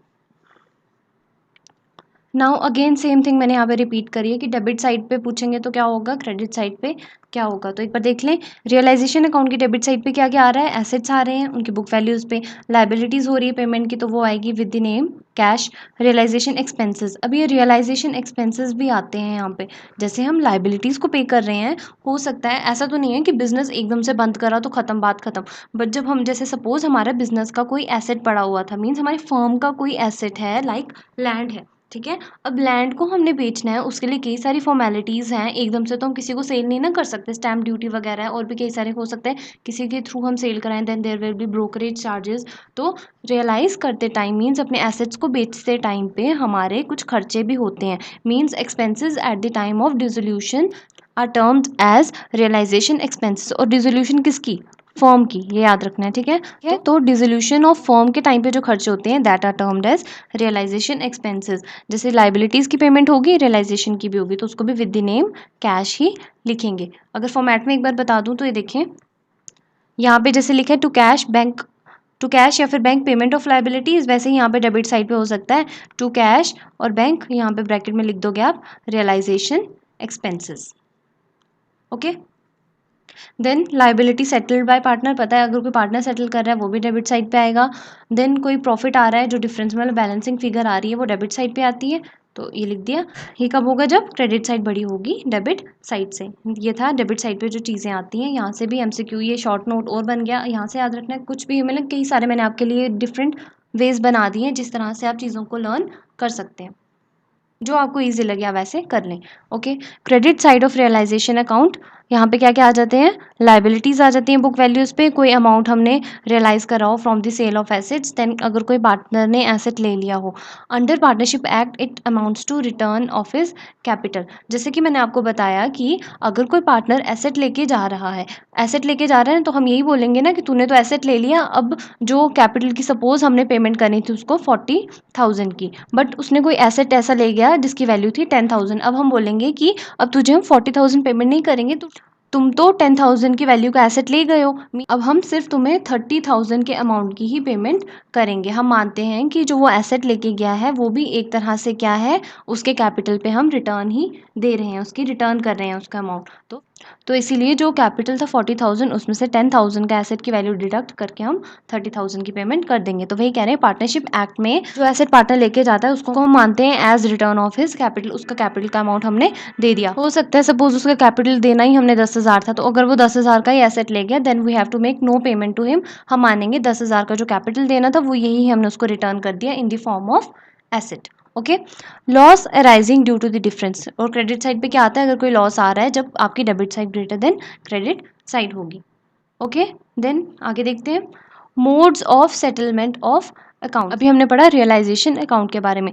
अब है कि अगर हमारे पास लॉस आया, ठीक है, जब हमने रियलाइजेशन अकाउंट बना लिया और अगर हमें लॉस आ गया, ठीक है, अब लॉस को भी तो किसी तरह खत्म करना है ना। ओके, तो वो कैसे करेंगे, सबसे पहले आउट ऑफ प्रॉफिट्स, जो पहले के हमारे प्रॉफिट्स पड़े होंगे बिजनेस में, ठीक है, पहले का हमने जो एक्यूमुलेट करके रखे होंगे प्रॉफिट्स, हम लॉस को या तो पहले से अपने प्रॉफिट से सेट ऑफ कर दें, अगर वहाँ से भी नहीं होता तो हम क्या करेंगे, कैपिटल में से जो पार्टनर्स के कैपिटल हैं वहाँ से डिडक्ट करना शुरू हो जाएंगे, वहाँ से करेंगे। अगर वो भी नहीं हुआ देन फाइनली हम बोलेंगे कि आप पार्टनर्स खुद से बेयर कर लो अपनी शेयरिंग रेशो में, मीन्स आप इस लॉस को बेयर करो bye paying from your personal assets. पहला रिजॉर्ट, जो हमारा बिजनेस में प्रॉफिट हुआ है, हमारी फर्म को प्रॉफिट हुआ है, या तो उसे सेट ऑफ कर लो, नहीं होता बैलेंस बचता है तो कैपिटल में से देखो उनके, अगर कैपिटल में से भी नहीं होता देन आप बोलो पार्टनर्स को कि आप अपनी शेयरिंग रेशियो में इसको खुद ही ख़त्म करो, मीन्स इसकी पेमेंट आप अपनी तरफ से कर दो। ये हुआ जब लॉस का ट्रीटमेंट हुआ, इसकी सेटलमेंट कैसे होगी। और ट्रीटमेंट ऑफ एसेट्स, अब एसेट्स के लिए मैंने आपको क्या बताया कि पहले तो क्या करेंगे, हम एसेट्स को बेचेंगे। अब इस एसेट को बेच के जो हमारे पास पैसा आएगा उसी से हम क्या करेंगे, अपनी लाइबिलिटीज़ को पे ऑफ करेंगे। पहला तो यही है। तो एसेट को कैसे ट्रीट करेंगे, सबसे पहले तो हम पेमेंट करेंगे थर्ड पार्टी लाइबिलिटीज़ की, जो हमारे आउटसाइडर्स होंगे बिजनेस के, लाइक क्रेडिटर्स वगैरह, उनको पेमेंट कर देंगे। उनको पेमेंट करने के बाद स्टिल अगर हमारे पास कोई बैलेंस बचता है फिर हम क्या करेंगे, जो पार्टनर ने फर्म को लोन दिया होगा उसकी पेमेंट करेंगे। अगर आपको याद हो जब हमने पढ़ा थे rules in the absence of partnership deed, उसमें हमने ये भी देखा था कि अगर किसी पार्टनर ने फर्म को लोन दिया है और रेट मेंशन नहीं करा है कि किस रेट पे फर्म अब उसको इंटरेस्ट देने वाली है, तो एक रेट होता था जिस पे नहीं भी लिखा हो डीड में तो हम देते थे, that you have to answer in the comment section कि किस रेट पे फर्म इंटरेस्ट देती है पार्टनर को। Okay, then payment to each partners capital, हर एक पार्टनर को फिर जो उनका कैपिटल है वो दे दो। अगर मतलब एसेट से पैसे आए, थर्ड पार्टीज को भी लाइबिलिटी पे कर दी उनकी, पार्टनर्स के लोन की भी सेटलमेंट हो गई, स्टिल अगर कोई बैलेंस रहता है तब हम बोलेंगे चलो तुम अब अपना कैपिटल का बैलेंस भी ले जाओ। फिर भी अगर कोई अमाउंट बच जाता है, मीन्स सारे सेटलमेंट हो गए, सारे अकाउंट्स की सेटलमेंट हो गई, still they are earning something, या कुछ सरप्लस रह गया, तब हम बोलेंगे वो एक तरह से प्रॉफिट है, तो हम पार्टनर्स को बोलेंगे कि आप उसको आपस में बांट लो इन देयर शेयरिंग रेशो। तो ये आपको याद रखना है। लॉस के लिए पहले प्रॉफिट देखो, प्रॉफिट से सेटल ऑफ नहीं होता तो कैपिटल से करो, कैपिटल से नहीं होता तो फिर पार्टनर्स को बोलो कि आप यहाँ से अब खुद अपनी शेयरिंग रेशो में डिसाइड कर लो और हमें इसकी पेमेंट कर दो। ये हो गया लॉस के लिए। देन एसेट्स की हमने बात की, पहले आउटसाइडर्स को दो, देन पार्टनर्स के लोन की पेमेंट करो, उसके बाद उनके कैपिटल को दे दो, देन उसके बाद अगर कोई सरप्लस बचता है then they have to be distributed among the partners in their sharing ratio. Clear है यहाँ तक। उसके बाद procedure to be followed in settlement of accounts. अब क्या प्रोसीजर फॉलो करते हैं, अब आपको ये प्रॉपर स्टेप्स नहीं याद रखने, जस्ट एक अंडरस्टैंडिंग हो जाए आपको कि पार्टनरशिप में क्या चीज़ें चलती हैं, कैसे चलती हैं। ओके, तो देखो, when the firm is dissolved following procedure is adopted to settle accounts. पहला तो यही है, प्रोसीजर मीन्स एक प्रॉपर सीक्वेंस क्या फॉलो कर रहे हो, जब डिसोल्यूशन होने लगा है, बिजनेस को हम बंद करने लगे हैं अपनी फर्म को, तो कैसे करेंगे, मतलब पैसों का कहाँ से अरेंजमेंट करके एक जगह से दूसरी जगह पे सेट ऑफ करने वाले हैं। सबसे पहला है कि आप अपने एसेट्स को बेच दो, realisation of assets, some are sold for cash and some are taken over by partner. ये मैंने आपको बता दिया कि कुछ एसेट्स होंगे हम बेच देते हैं और कुछ होते हैं जो पार्टनर्स ले जाते हैं। सबसे पहले एसेट्स को बेचो, उसके बाद हमारी फर्स्ट प्रेफरेंस क्या रहेगी, पेमेंट ऑफ रियलाइजेशन एक्सपेंसेस। ये जो भी मैंने आपको बताया ना, अगर इससे भी पहला आपने स्टेप करना है तो क्या करना है कि आप पहले रियलाइजेशन एक्सपेंसेस की पेमेंट करो, क्योंकि आप फर्म को डिसॉल्व करने जा रहे हो, तो डिसॉल्व करते टाइम मैंने आपको बताया खर्चे होते हैं, क्या उनको क्या बोलते हैं हम, रियलाइजेशन एक्सपेंसेस। जो एसेट से पैसे आएंगे पहले रियलाइजेशन एक्सपेंसेस के लिए यूज़ करें, देन उसके बाद आप क्या करें, पेमेंट ऑफ लाइबिलिटीज़ कर दें थर्ड पार्टीज़ को। आफ्टर रियलाइजेशन ऑफ एसेट्स और पेमेंट हो जाए जब एक्सपेंसेस की, liabilities to third parties are paid out of remaining cash. और लाइबिलिटीज़ मैंने लिख दी है यहाँ पे, एक्सेप्ट पार्टनर्स लोन, वही रिजर्व्स वगैरह सब कुछ मिला के। ओके, और यहाँ पे भी जो एसेट्स हमने सारे बेचे, except cash and bank, cash और बैंक को छोड़ के बाकी सब, क्योंकि कैश और बैंक का अलग अकाउंट बनेगा। ठीक है, देन जब हमने एसेट्स को बेच के पैसे लिए, देन जो पैसे आए उससे हमने रियलाइजेशन की पेमेंट करी तो उसके बाद थर्ड पार्टीज़ को करो, थर्ड पार्टीज़ के बाद लोन में करो, देन उसके बाद हमने क्या करना है, पार्टनर्स को दे देना है इन the form of their capital. फिर भी कुछ बचता है तो सरप्लस। तो so this is the proper procedure जो फॉलो करा जाता है eight the time of settling of accounts. अब ये लास्ट वाला जो है, डिस्ट्रीब्यूशन ऑफ बैलेंस कैश या फिर एसेट्स अमंग दी पार्टनर्स। जैसे कि मैंने आपको बताया, कुछ अगर रिमेनिंग पार्ट रह जाता है देन हमने पार्टनर्स को देना है, या तो पहले कैपिटल दे दो, फिर भी उसके बाद कुछ बच रहा है उनको प्रॉफिट की फॉर्म में बांट दो इन देयर शेयरिंग रेशो। यहाँ पे देखो, बैलेंस कैश या फिर assets will be distributed among the partners. अगर कुछ बच गया एंड में तो मैंने बताया ना कि पार्टनर्स को डिस्ट्रीब्यूट कर देंगे if any partners capital account shows debit balance. अब ये पार्टनर्स कैपिटल अकाउंट की बात आ गई। यहाँ पे कह रहे हैं कि अगर पार्टनर का कैपिटल अकाउंट कुछ डेबिट बैलेंस शो कर रहा है, ऐसे तो आपको जनरली पता है कि पार्टनर्स के कैपिटल अकाउंट का या जनरल सिंपल कैपिटल अकाउंट का बैलेंस क्या होता है, क्रेडिट होता है ना। क्रेडिट है मीन्स बिजनेस की लाइबिलिटी थी जो उसने पार्टनर्स को देना है अमाउंट कैपिटल का, ठीक है। बट अगर क्रेडिट की जगह डेबिट हो गया, उसका उल्टा हो गया ना, तो क्या होगा, बिजनेस ने नहीं पैसा देना है, अब है कि पार्टनर को रिफंड करना पड़ जाएगा। तो इसीलिए ये भी एमसीक्यू आ सकता है। अगर कोई पार्टनर का capital account debit balance show करता है तो उस टाइम पे पार्टनर को क्या करना है, he has to refund the balance to the firm. जो पैसा है उसको उल्टा नेगेटिव में चला गया उसका अकाउंट, उसको वो बैलेंस क्या करना होगा, फर्म को वापस करना होगा, रिफंड करना होगा, सो that the partners having credit balance में बी पेड इन फुल। अब हो सकता है सपोज टू पार्टनर्स ले लेते हैं, ए एंड बी। ए का जब हमने क्लोजिंग निकाला कैपिटल, उसका आया debit balance, and you know debit balance तो क्रेडिट साइड पे आता है। अब डेबिट साइड पे आया मीन्स पार्टनर ए को बैलेंस रिफंड करना है फर्म को, पर जो बी पार्टनर था उसका आया credit balance, means debit side पे डिफरेंस आया। तो मीन्स यहाँ पे हमने बी को पेमेंट करनी है उसके कैपिटल। तो हम क्या करते हैं, ए जो हमें रिफंड करेगा बैलेंस, फर्म को वापस कर देगा, वही हम आगे यूज़ कर लेते हैं in settling the account of partner b, जिसका क्या था, क्रेडिट बैलेंस। तो वही मैंने यहाँ पे लिखा है, the partner has to refund the balance to the firm so that the partners having credit balance may be paid in full. जिसका क्रेडिट बैलेंस, जैसे मेरी एग्जाम्पल मैंने आपको बताया, बी का क्रेडिट बैलेंस है और पार्टनर ए का है डेबिट बैलेंस, तो वो पेमेंट कर देते हैं इस तरह से। ये है प्रॉपर प्रोसीजर या स्टेप्स बोल सकते हैं जो आप माइंड में याद रखें कि किस तरह से हमारी अकाउंट्स की सेटलमेंट होती है जब हमारी फॉर्म बंद होने वाली हो। Okay, now difference between revaluation account and realisation account. वैसे तो आपको क्लियर हो ही गया होगा, रिवैल्यूएशन अकाउंट में हम चीज़ों को रिवैल्यू करते हैं, रियलाइजेशन अकाउंट में एसेट्स को बेच देते हैं और लाइबिलिटीज़ की पेमेंट कर देते हैं। देन आपको पता है कि रिवैल्यूएशन अकाउंट हम कब बनाते हैं, जब फॉर्म की क्या होती है, रिकॉन्स्टिट्यूशन होती है। बट रियलाइजेशन हम तब बनाते हैं जब हमारी फॉर्म पूरी की पूरी क्या हो जाती है, डिसॉल्व हो जाती है। तो एक बार की पॉइंट्स देख लेते हैं यहाँ पे अगेन।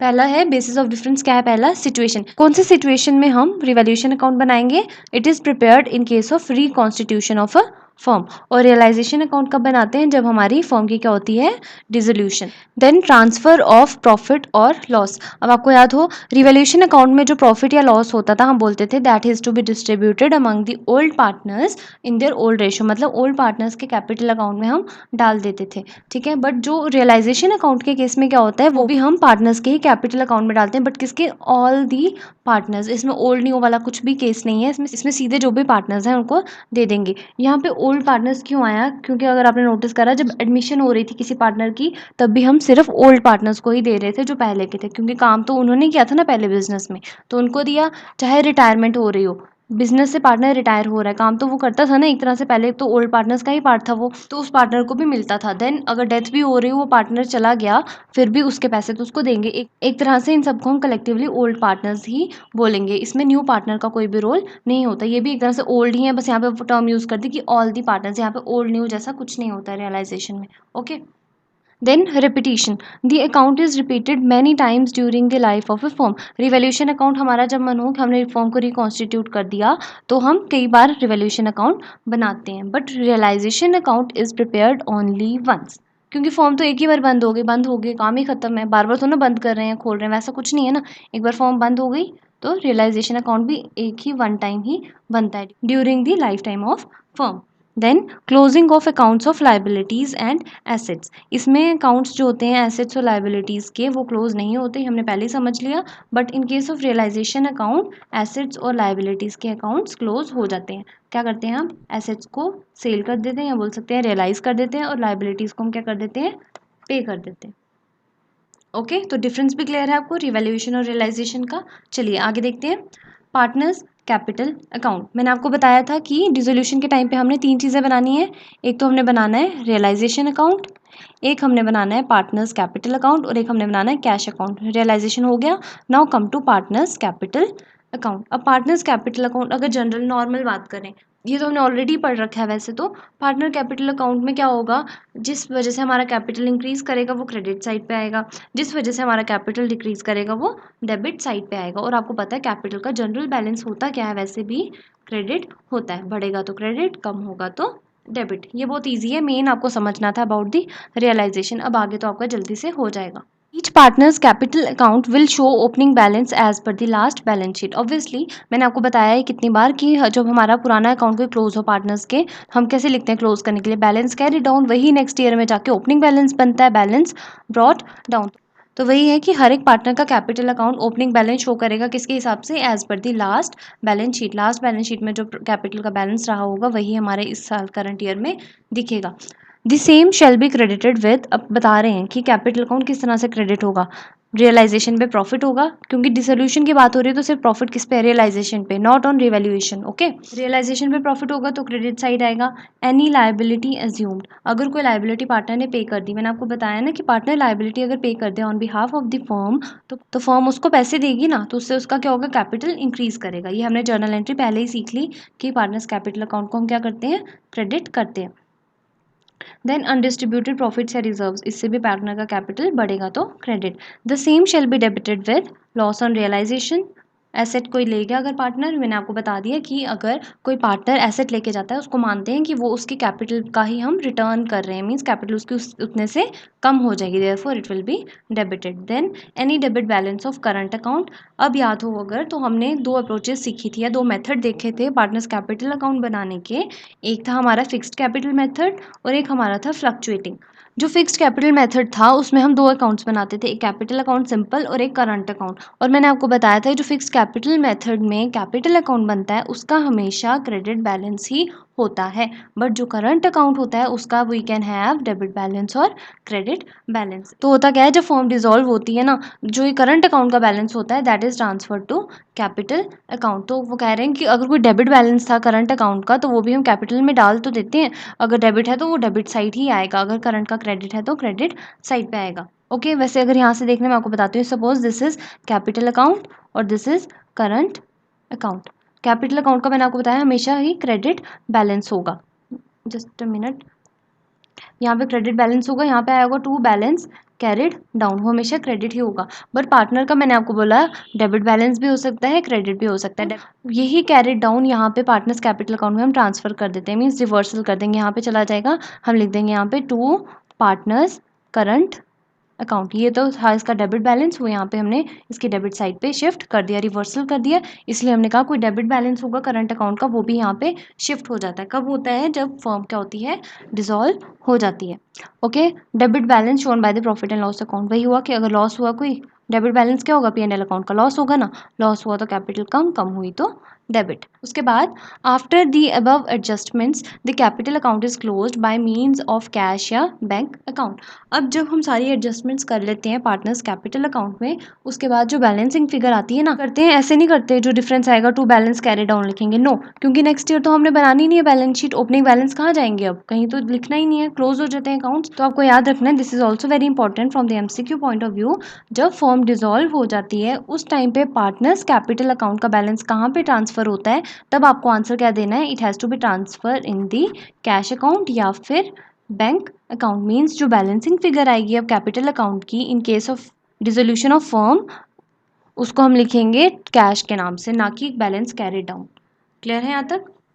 चलिए then, if the amount is recoverable from partner, ये की पॉइंट ही ऐसे याद रख लें, MCQ की तरह इंपॉर्टेंट है। अगर अमाउंट रिकवरेबल है फ्रॉम पार्टनर, अगर फर्म ने अमाउंट रिकवर करना है पार्टनर से, और कब रिकवर करना होगा, जब डेबिट बैलेंस होगा कैपिटल अकाउंट में। ये थोड़ी देर पहले हमने देखा कि अगर पार्टनर का कैपिटल अकाउंट का डेबिट बैलेंस है, तब मैंने आपको बताया कि क्या होता है, पार्टनर्स को क्या करना होता है, फर्म को बैलेंस रिफंड करना होता है, क्योंकि उसका डेबिट बैलेंस आ रहा है, मीन्स अमाउंट क्या है, रिकवरेबल है पार्टनर्स से। ओके, तो एंट्री क्या होगी, जब फर्म रिसीव कर लेगी पैसे, cash account debit to partners capital account, क्योंकि फर्म के पास पैसे आए, बढ़ा तो कैश बढ़ा तो डेबिट। और कैपिटल अकाउंट को हमने क्रेडिट क्यों करा, उस टाइम पे एक तरह से पार्टनर क्या बन गया था, डेटर बन गया था फर्म के लिए। देखो जब मैंने आपको बताया पार्टनर, ये है पार्टनर्स का capital account, okay. Debit side पे आएगा तो क्या होगा आपको पता है, ये होगा credit balance, this will be the credit balance. इतना तो हमने लेजर अकाउंट में पहले ही सीख लिया, डेबिट साइड पे क्रेडिट बैलेंस आता है, और अगर क्रेडिट साइड पे आएगा difference by balance carry down, this will be the debit balance. तो वही मैंने बात की, अगर आपका डेबिट बैलेंस आता है दिस मीन्स कि पार्टनर को पैसे देने हैं फर्म को, ओके। तो पैसे देने हैं फर्म को, एक तरह से फर्म के लिए पार्टनर क्या बन गया उस टाइम पे, डेटर बन गया, क्योंकि फर्म ने इससे पैसे रिसीव करने हैं। जब रिसीव कर लिए तो पार्टनर का खत्म हो गया अकाउंट, डेटर कम हो गया तो क्रेडिट किया। वैसे ही रिवर्सल, अगर अमाउंट फर्म ने पे करना है पार्टनर को, मीन्स क्रेडिट बैलेंस है, ये वाला क्रेडिट बैलेंस है, तो फर्म के लिए क्या है, लाइबिलिटी है। लाइबिलिटी पे करेगी फर्म तो पार्टनर का कैपिटल अकाउंट कम हो जाएगा, लाइबिलिटी कम हुई तो डेबिट, और उसने पे क्या करना है, कैश करना है, एसेट कम होगा तो क्रेडिट। तो आई होप ये वाली जर्नल एंट्री भी अब आपको अच्छे से क्लियर है। नाउ वो भी हो गया हमारा capital account. Now come to cash या फिर बैंक अकाउंट। जैसे हमने कैश बुक के बारे में पढ़ा था, वहाँ क्या पढ़ा था, सिर्फ कैश और बैंक रिलेटेड ट्रांजेक्शन्स आएंगे। अब कैश और बैंक अकाउंट में भी क्या होता है, कैश और बैंक रिलेटेड ट्रांजेक्शन्स ही आती हैं।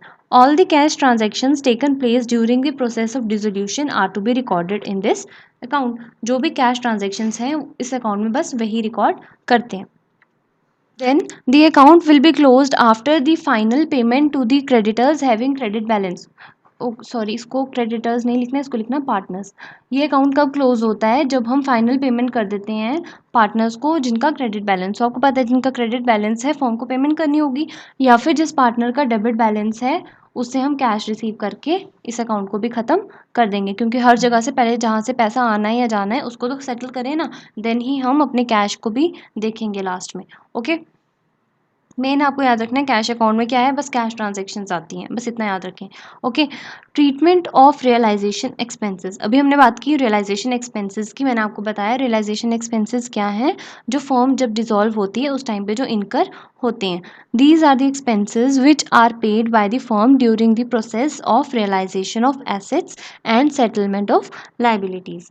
ये वो एक्सपेंसेस हैं जो फर्म इनकर करती है, कब, जब हम हमारे एसेट्स को बेच रहे हों या फिर हमारी कोई लाइबिलिटी की सेटलमेंट हो रही हो। These expenses are charge to realisation account in case paid by the firm. कह रहे हैं कि ये एक्सपेंसेस हम रियलाइजेशन अकाउंट पे चार्ज करते हैं। चार्ज करना क्या होता है, एक तरह से उस पर खर्चा लग रहा है ना, मीन्स रियलाइजेशन अकाउंट में कहाँ आते हैं, डेबिट साइड पे, मैंने आपको बता दिया। तो रियलाइजेशन अकाउंट डेबिट साइड पे आते हैं कब, जब फर्म पे कर रही है, फर्म का खर्चा है तो डेबिट साइड पे लिखा। But sometimes these expenses are paid by firm, sometimes by partners on behalf of firm. अब इसके तीन केसेस बन सकते हैं, या तो खर्चा क्या जो रियलाइजेशन का है डायरेक्टली फर्म के थ्रू पेमेंट हो गई, या तो ये होगा, या हो सकता है कि फर्म ने पेमेंट नहीं करी, फर्म के बिहाफ पे पार्टनर ने पेमेंट करी, सेकंड केस। या हो सकता है सिर्फ पार्टनर ही पेमेंट करें, फर्म का कुछ भी रोल नहीं हो बीच में। तो ये तीन केसेस बन सकते हैं फॉर दी रियलाइजेशन अकाउंट, जो आपको समझने हैं, ठीक है। ये थ्री केसेस हैं। पहला, when the realisation expenses are paid by firm, that is simple, firm का खर्चा है, रियलाइजेशन अकाउंट में डेबिट कर देंगे टू कैश अकाउंट, सिंपल है। कैश कम हुआ तो क्रेडिट, और यहाँ पे खर्चे हैं, एक्सपेंसेस हैं, यहाँ पे एक्सपेंसेस की जगह हम क्या लिख रहे हैं, रियलाइजेशन अकाउंट, क्योंकि उसकी डेबिट साइड पे जा रहा है। वही बात होगी जैसे प्रॉफिट एंड लॉस अकाउंट को डेबिट करते हैं ना जब हम कोई खर्चे की पेमेंट करते हैं, टू कैश, एक्सपेंसेस लिखो या प्रॉफिट एंड लॉस, वैसे ही यहाँ पे एक्सपेंसेस लिखो या रियलाइजेशन अकाउंट लिखो। Then second case, when the realisation expenses are paid by partner on behalf of firm. पहला है फर्म खुद पे कर दे, या फिर है कोई पार्टनर पे करेगी on behalf of the firm. उस टाइम पे एंट्री होगी, खर्चा तो है ही फर्म के लिए तो रियलाइजेशन को डेबिट करेगी, बट क्रेडिट यहाँ पे कैश को नहीं करेगी, क्योंकि कैश तो पे नहीं हुआ। यहाँ पे क्रेडिटर बन जाएगा हमारे लिए कौन, हमारा पार्टनर, क्योंकि पार्टनर ने हमारे बिहाफ पे करी तो एक तरह से हमारी लाइबिलिटी इंक्रीज हो गई, इसलिए पार्टनर के कैपिटल अकाउंट को क्रेडिट करेंगे। तो आपको ये याद रखना है। Then when the partner is to bear the realisation expenses, अगर है कि फर्म का कोई रोल नहीं है, सीधे बस पार्टनर ही पेमेंट करेगा, पार्टनर पे करेगा तो पार्टनर के कैपिटल अकाउंट से काट लेंगे वो पैसे, पार्टनर का कैपिटल अकाउंट कम हो गया तो डेबिट, और पैसे चले गए, कैश को कम कर दिया। तो these are the three possible cases while incurring the realisation expenses. तो आप ये जर्नल एंट्रीज को याद रखें, इससे भी एमसीक्यूज पूछ सकते हैं, ओके। देन ये हो गया हमारा about the cash and bank account. Now हमारे जो जनरल रिजर्व होते हैं बैलेंस शीट में, एक्यूमुलेटेड प्रॉफिट्स होते हैं, जैसे कि मैंने आपको कहा कि सारी लाइबिलिटीज़ ट्रांसफ़र हो जाती हैं रियलाइजेशन में except for the capital account या फिर यही सब प्रॉफिट्स रिजर्व्स वगैरह, ठीक है। जब हमारे एक्यूमुलेटेड प्रॉफिट्स या रिजर्व्स होंगे, इसका भी सेम वही रहेगा जैसे हम एडमिशन रिटायरमेंट में पढ़ रहे थे, जो भी प्रॉफिट्स या रिजर्व्स हैं वो हम पार्टनर्स में बांट देंगे। ये लाइबिलिटी होती है, कम हो गई तो डेबिट करा और पार्टनर्स में बांट देंगे, पार्टनर का कैपिटल बढ़ा तो क्रेडिट हुआ। सिंपल एंट्री रिपीट हुई है वही। Then accumulated losses, partner capital account को डेबिट कर दो, पार्टनर से रिकवर करेंगे, कैपिटल कम हुआ तो डेबिट और लॉसेस खत्म तो क्रेडिट। और ये सब किसमें हो रहा है, वही उनकी शेयरिंग रेशियो, इसमें ओल्ड या न्यू वाला कोई भी रोल नहीं रहेगा, ठीक है। Then treatment of partners loan at the time of dissolution, जैसे कि मैंने आपको बताया कि जब फर्म डिसॉल्व होती है फिर हमने जो अपने पार्टनर से लोन लिया था उसकी भी पेमेंट करनी है along with the interest rate है, मैंने आपको बोला, मुझे बताएंगे कमेंट सेक्शन में कि क्या किस रेट पे हम उस लोन पे इंटरेस्ट देते हैं when the partnership deed is silent. पहला है कि जब लोन पे कर रहा है फर्म इन कैश या फिर बैंक, तो जब हम अपनी पेमेंट कर देंगे लोन की, जैसे आपको जनरल तो पता है ना कि जब आप पेमेंट करते हैं लाइबिलिटी की, हमारी लाइबिलिटी कम होती है तो डेबिट करते हैं, लाइबिलिटी अकाउंट डेबिट, और हमारा कैश चला जाता है, एसेट कम होता है तो क्रेडिट। ये भी सेम है, यहाँ लाइबिलिटी हमारी क्या है, पार्टनर का लोन, तो पार्टनर के लोन को डेबिट करेंगे, पार्टनर्स लोन अकाउंट डेबिट, वही सेम टू कैश या फिर बैंक, जिस भी वे से हमने करा हो, कैश या फिर बैंक से। Okay, when the loan is not paid, अब कह रहे हैं कि या तो हम लोन अगर पे नहीं कर रहे हैं, हम क्या करते हैं, पेमेंट की जगह उनके कैपिटल अकाउंट में ट्रांसफ़र कर देते हैं, मींस हाथ में कैश नहीं देते, कैश की पेमेंट नहीं करते, हम बोलते हैं आपके कैपिटल में ही ऐड करके इन दी एंड कैपिटल अकाउंट का पूरा बैलेंस आपको रिफंड कर देंगे। तो क्या होगा, पार्टनर्स लोन अकाउंट डेबिट, यहाँ से तो हमारी लाइबिलिटी कम हो गई और उसके कैपिटल अकाउंट में वो पैसा ट्रांसफ़र कर देते हैं, कैपिटल उसका बढ़ गया तो credit. Okay, so these are the journal entries for the treatment of partners loan at the time of dissolution. Then treatment of goodwill, अब गुडविल का भी ट्रीटमेंट देख लेते हैं वही। When the goodwill appears in the balance sheet, या तो जब आपकी गुडविल पहले से ही अपेयर हो रही है बैलेंस शीट में, तो हमने क्या करना है, अब इसको एडमिशन या रिटायरमेंट की तरह राइट ऑफ नहीं करेंगे, हम बोलेंगे partners capital account debit to goodwill, no, ये वाली जर्नल एंट्री नहीं आएगी।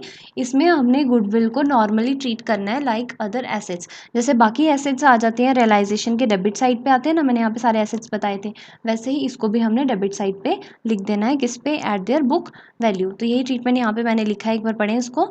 Transferred to realisation account like any other asset at book value, वही फिर उसके बाद उसकी सेल करो या फिर पार्टनर्स ले जाएं, वो आगे डिपेंड करेगा, बाकी इसको हमने नॉर्मल एसेट की तरह ही ट्रीट करना है जैसे बाकी सबको कर रहे होंगे। Okay, but when the goodwill does not appear in the balance sheet, अब कई बार क्या होगा, गुडविल अपेयर नहीं कर रही बैलेंस शीट में, तब हमने ट्रांसफर एंट्री कुछ भी नहीं करनी है रियलाइजेशन में जैसे बाकी अदर एसेट्स की करते थे, पर हाँ अपेयर तो नहीं हो रही है बैलेंस शीट में, पर फिर भी हम किसी तरह से जब अपना फॉर्म डिसॉल्व हो रहा है हमारा, तो उसको हम बेच रहे हैं फॉर कैश, मीन्स ये कैश, अब आप बोलोगे वैल्यू तो है नहीं कैसे, वही आ गया, हम गुडविल की कैलकुलेशन करेंगे अपने एस्टिमेशन बेसिस पे, डिफरेंट मेथड्स लगा के हम खुद सोचेंगे कि हमारे बिजनेस की रेपुटेशन की कितनी वैल्यू है, तो वो हम उसको खुद ही सेल कर देंगे।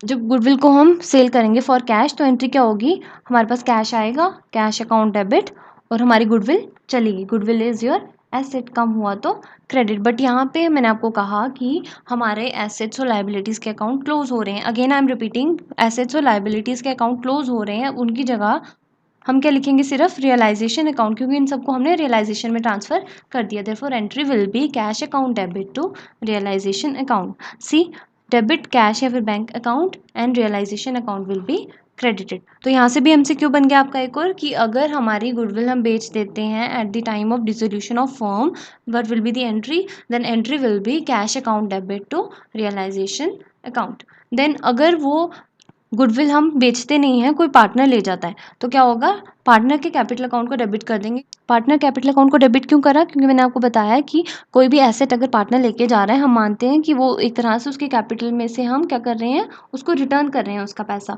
तो पार्टनर का कैपिटल कम हुआ तो डेबिट, और वही रियलाइजेशन को क्रेडिट कर दिया क्योंकि हमारा एसेट चला गया, एसेट को हमने रियलाइजेशन में ही लिख दिया होता है। Okay, so this is the treatment of goodwill in case of dissolution of partnership firm. Dissolution में थोड़ा सा डिफरेंट ट्रीटमेंट हो गया गुडविल का, अदरवाइज रिटायरमेंट और डेथ का तो सेम ही है, और एडमिशन में उसके 5 पॉसिबल केसेस मैंने आपको बताए थे कि अगर पार्टनर गुडविल लेके आएगा तो क्या ट्रीटमेंट होता है, या नहीं लेके आएगा तो क्या ट्रीटमेंट होगा। ओके, तो यहीं तक था हमारा dissolution of partnership. Now we are done with this topic of partnership. अब मैंने आपको इस पे आई थिंक 7 लेक्चर्स हो गए हैं, यही कर लेंगे तो that will be more than enough. आपको एग्ज़ाम में यहीं से क्वेश्चंस आएँगे, क्योंकि मुझे अपनी तरफ से जितना मैंने लगा पॉसिबल आपको मैंने इम्पोर्टेंट हर एक चीज़ समझाई प्रॉपर्ली और दिखाया कि किस तरह से एमसीक्यूज़ भी पूछ सकते हैं। तो इन सारे लेक्चर्स को आप अच्छे से देख के जाएँ, दोबारा बार-बार प्रैक्टिस करें, एमसीक्यूज़ की भी करें। That's why I am saying कि आप टेलीग्राम ग्रुप जॉइन करके वहाँ पे प्रैक्टिस सेशन को भी अटेम्प्ट कर सकते हैं। So let's wind up. And अगर आपको मेरा वीडियो पसंद आया then please like the video और साथ में अपने फ्रेंड्स के साथ भी शेयर करें ताकि वो भी इसको अच्छे से समझ पाएँ। और हाँ, मुझे जो मैंने आपको होमवर्क के क्वेश्चंस दिए हैं वो भी आप मुझे कमेंट सेक्शन में लिख के ज़रूर बताएं ताकि मैं आपको करेक्ट कर पाऊँ। And if anybody is new to the channel then please subscribe and don't forget to hit the bell icon for regular updates. So stay tuned for my next video. Thank you.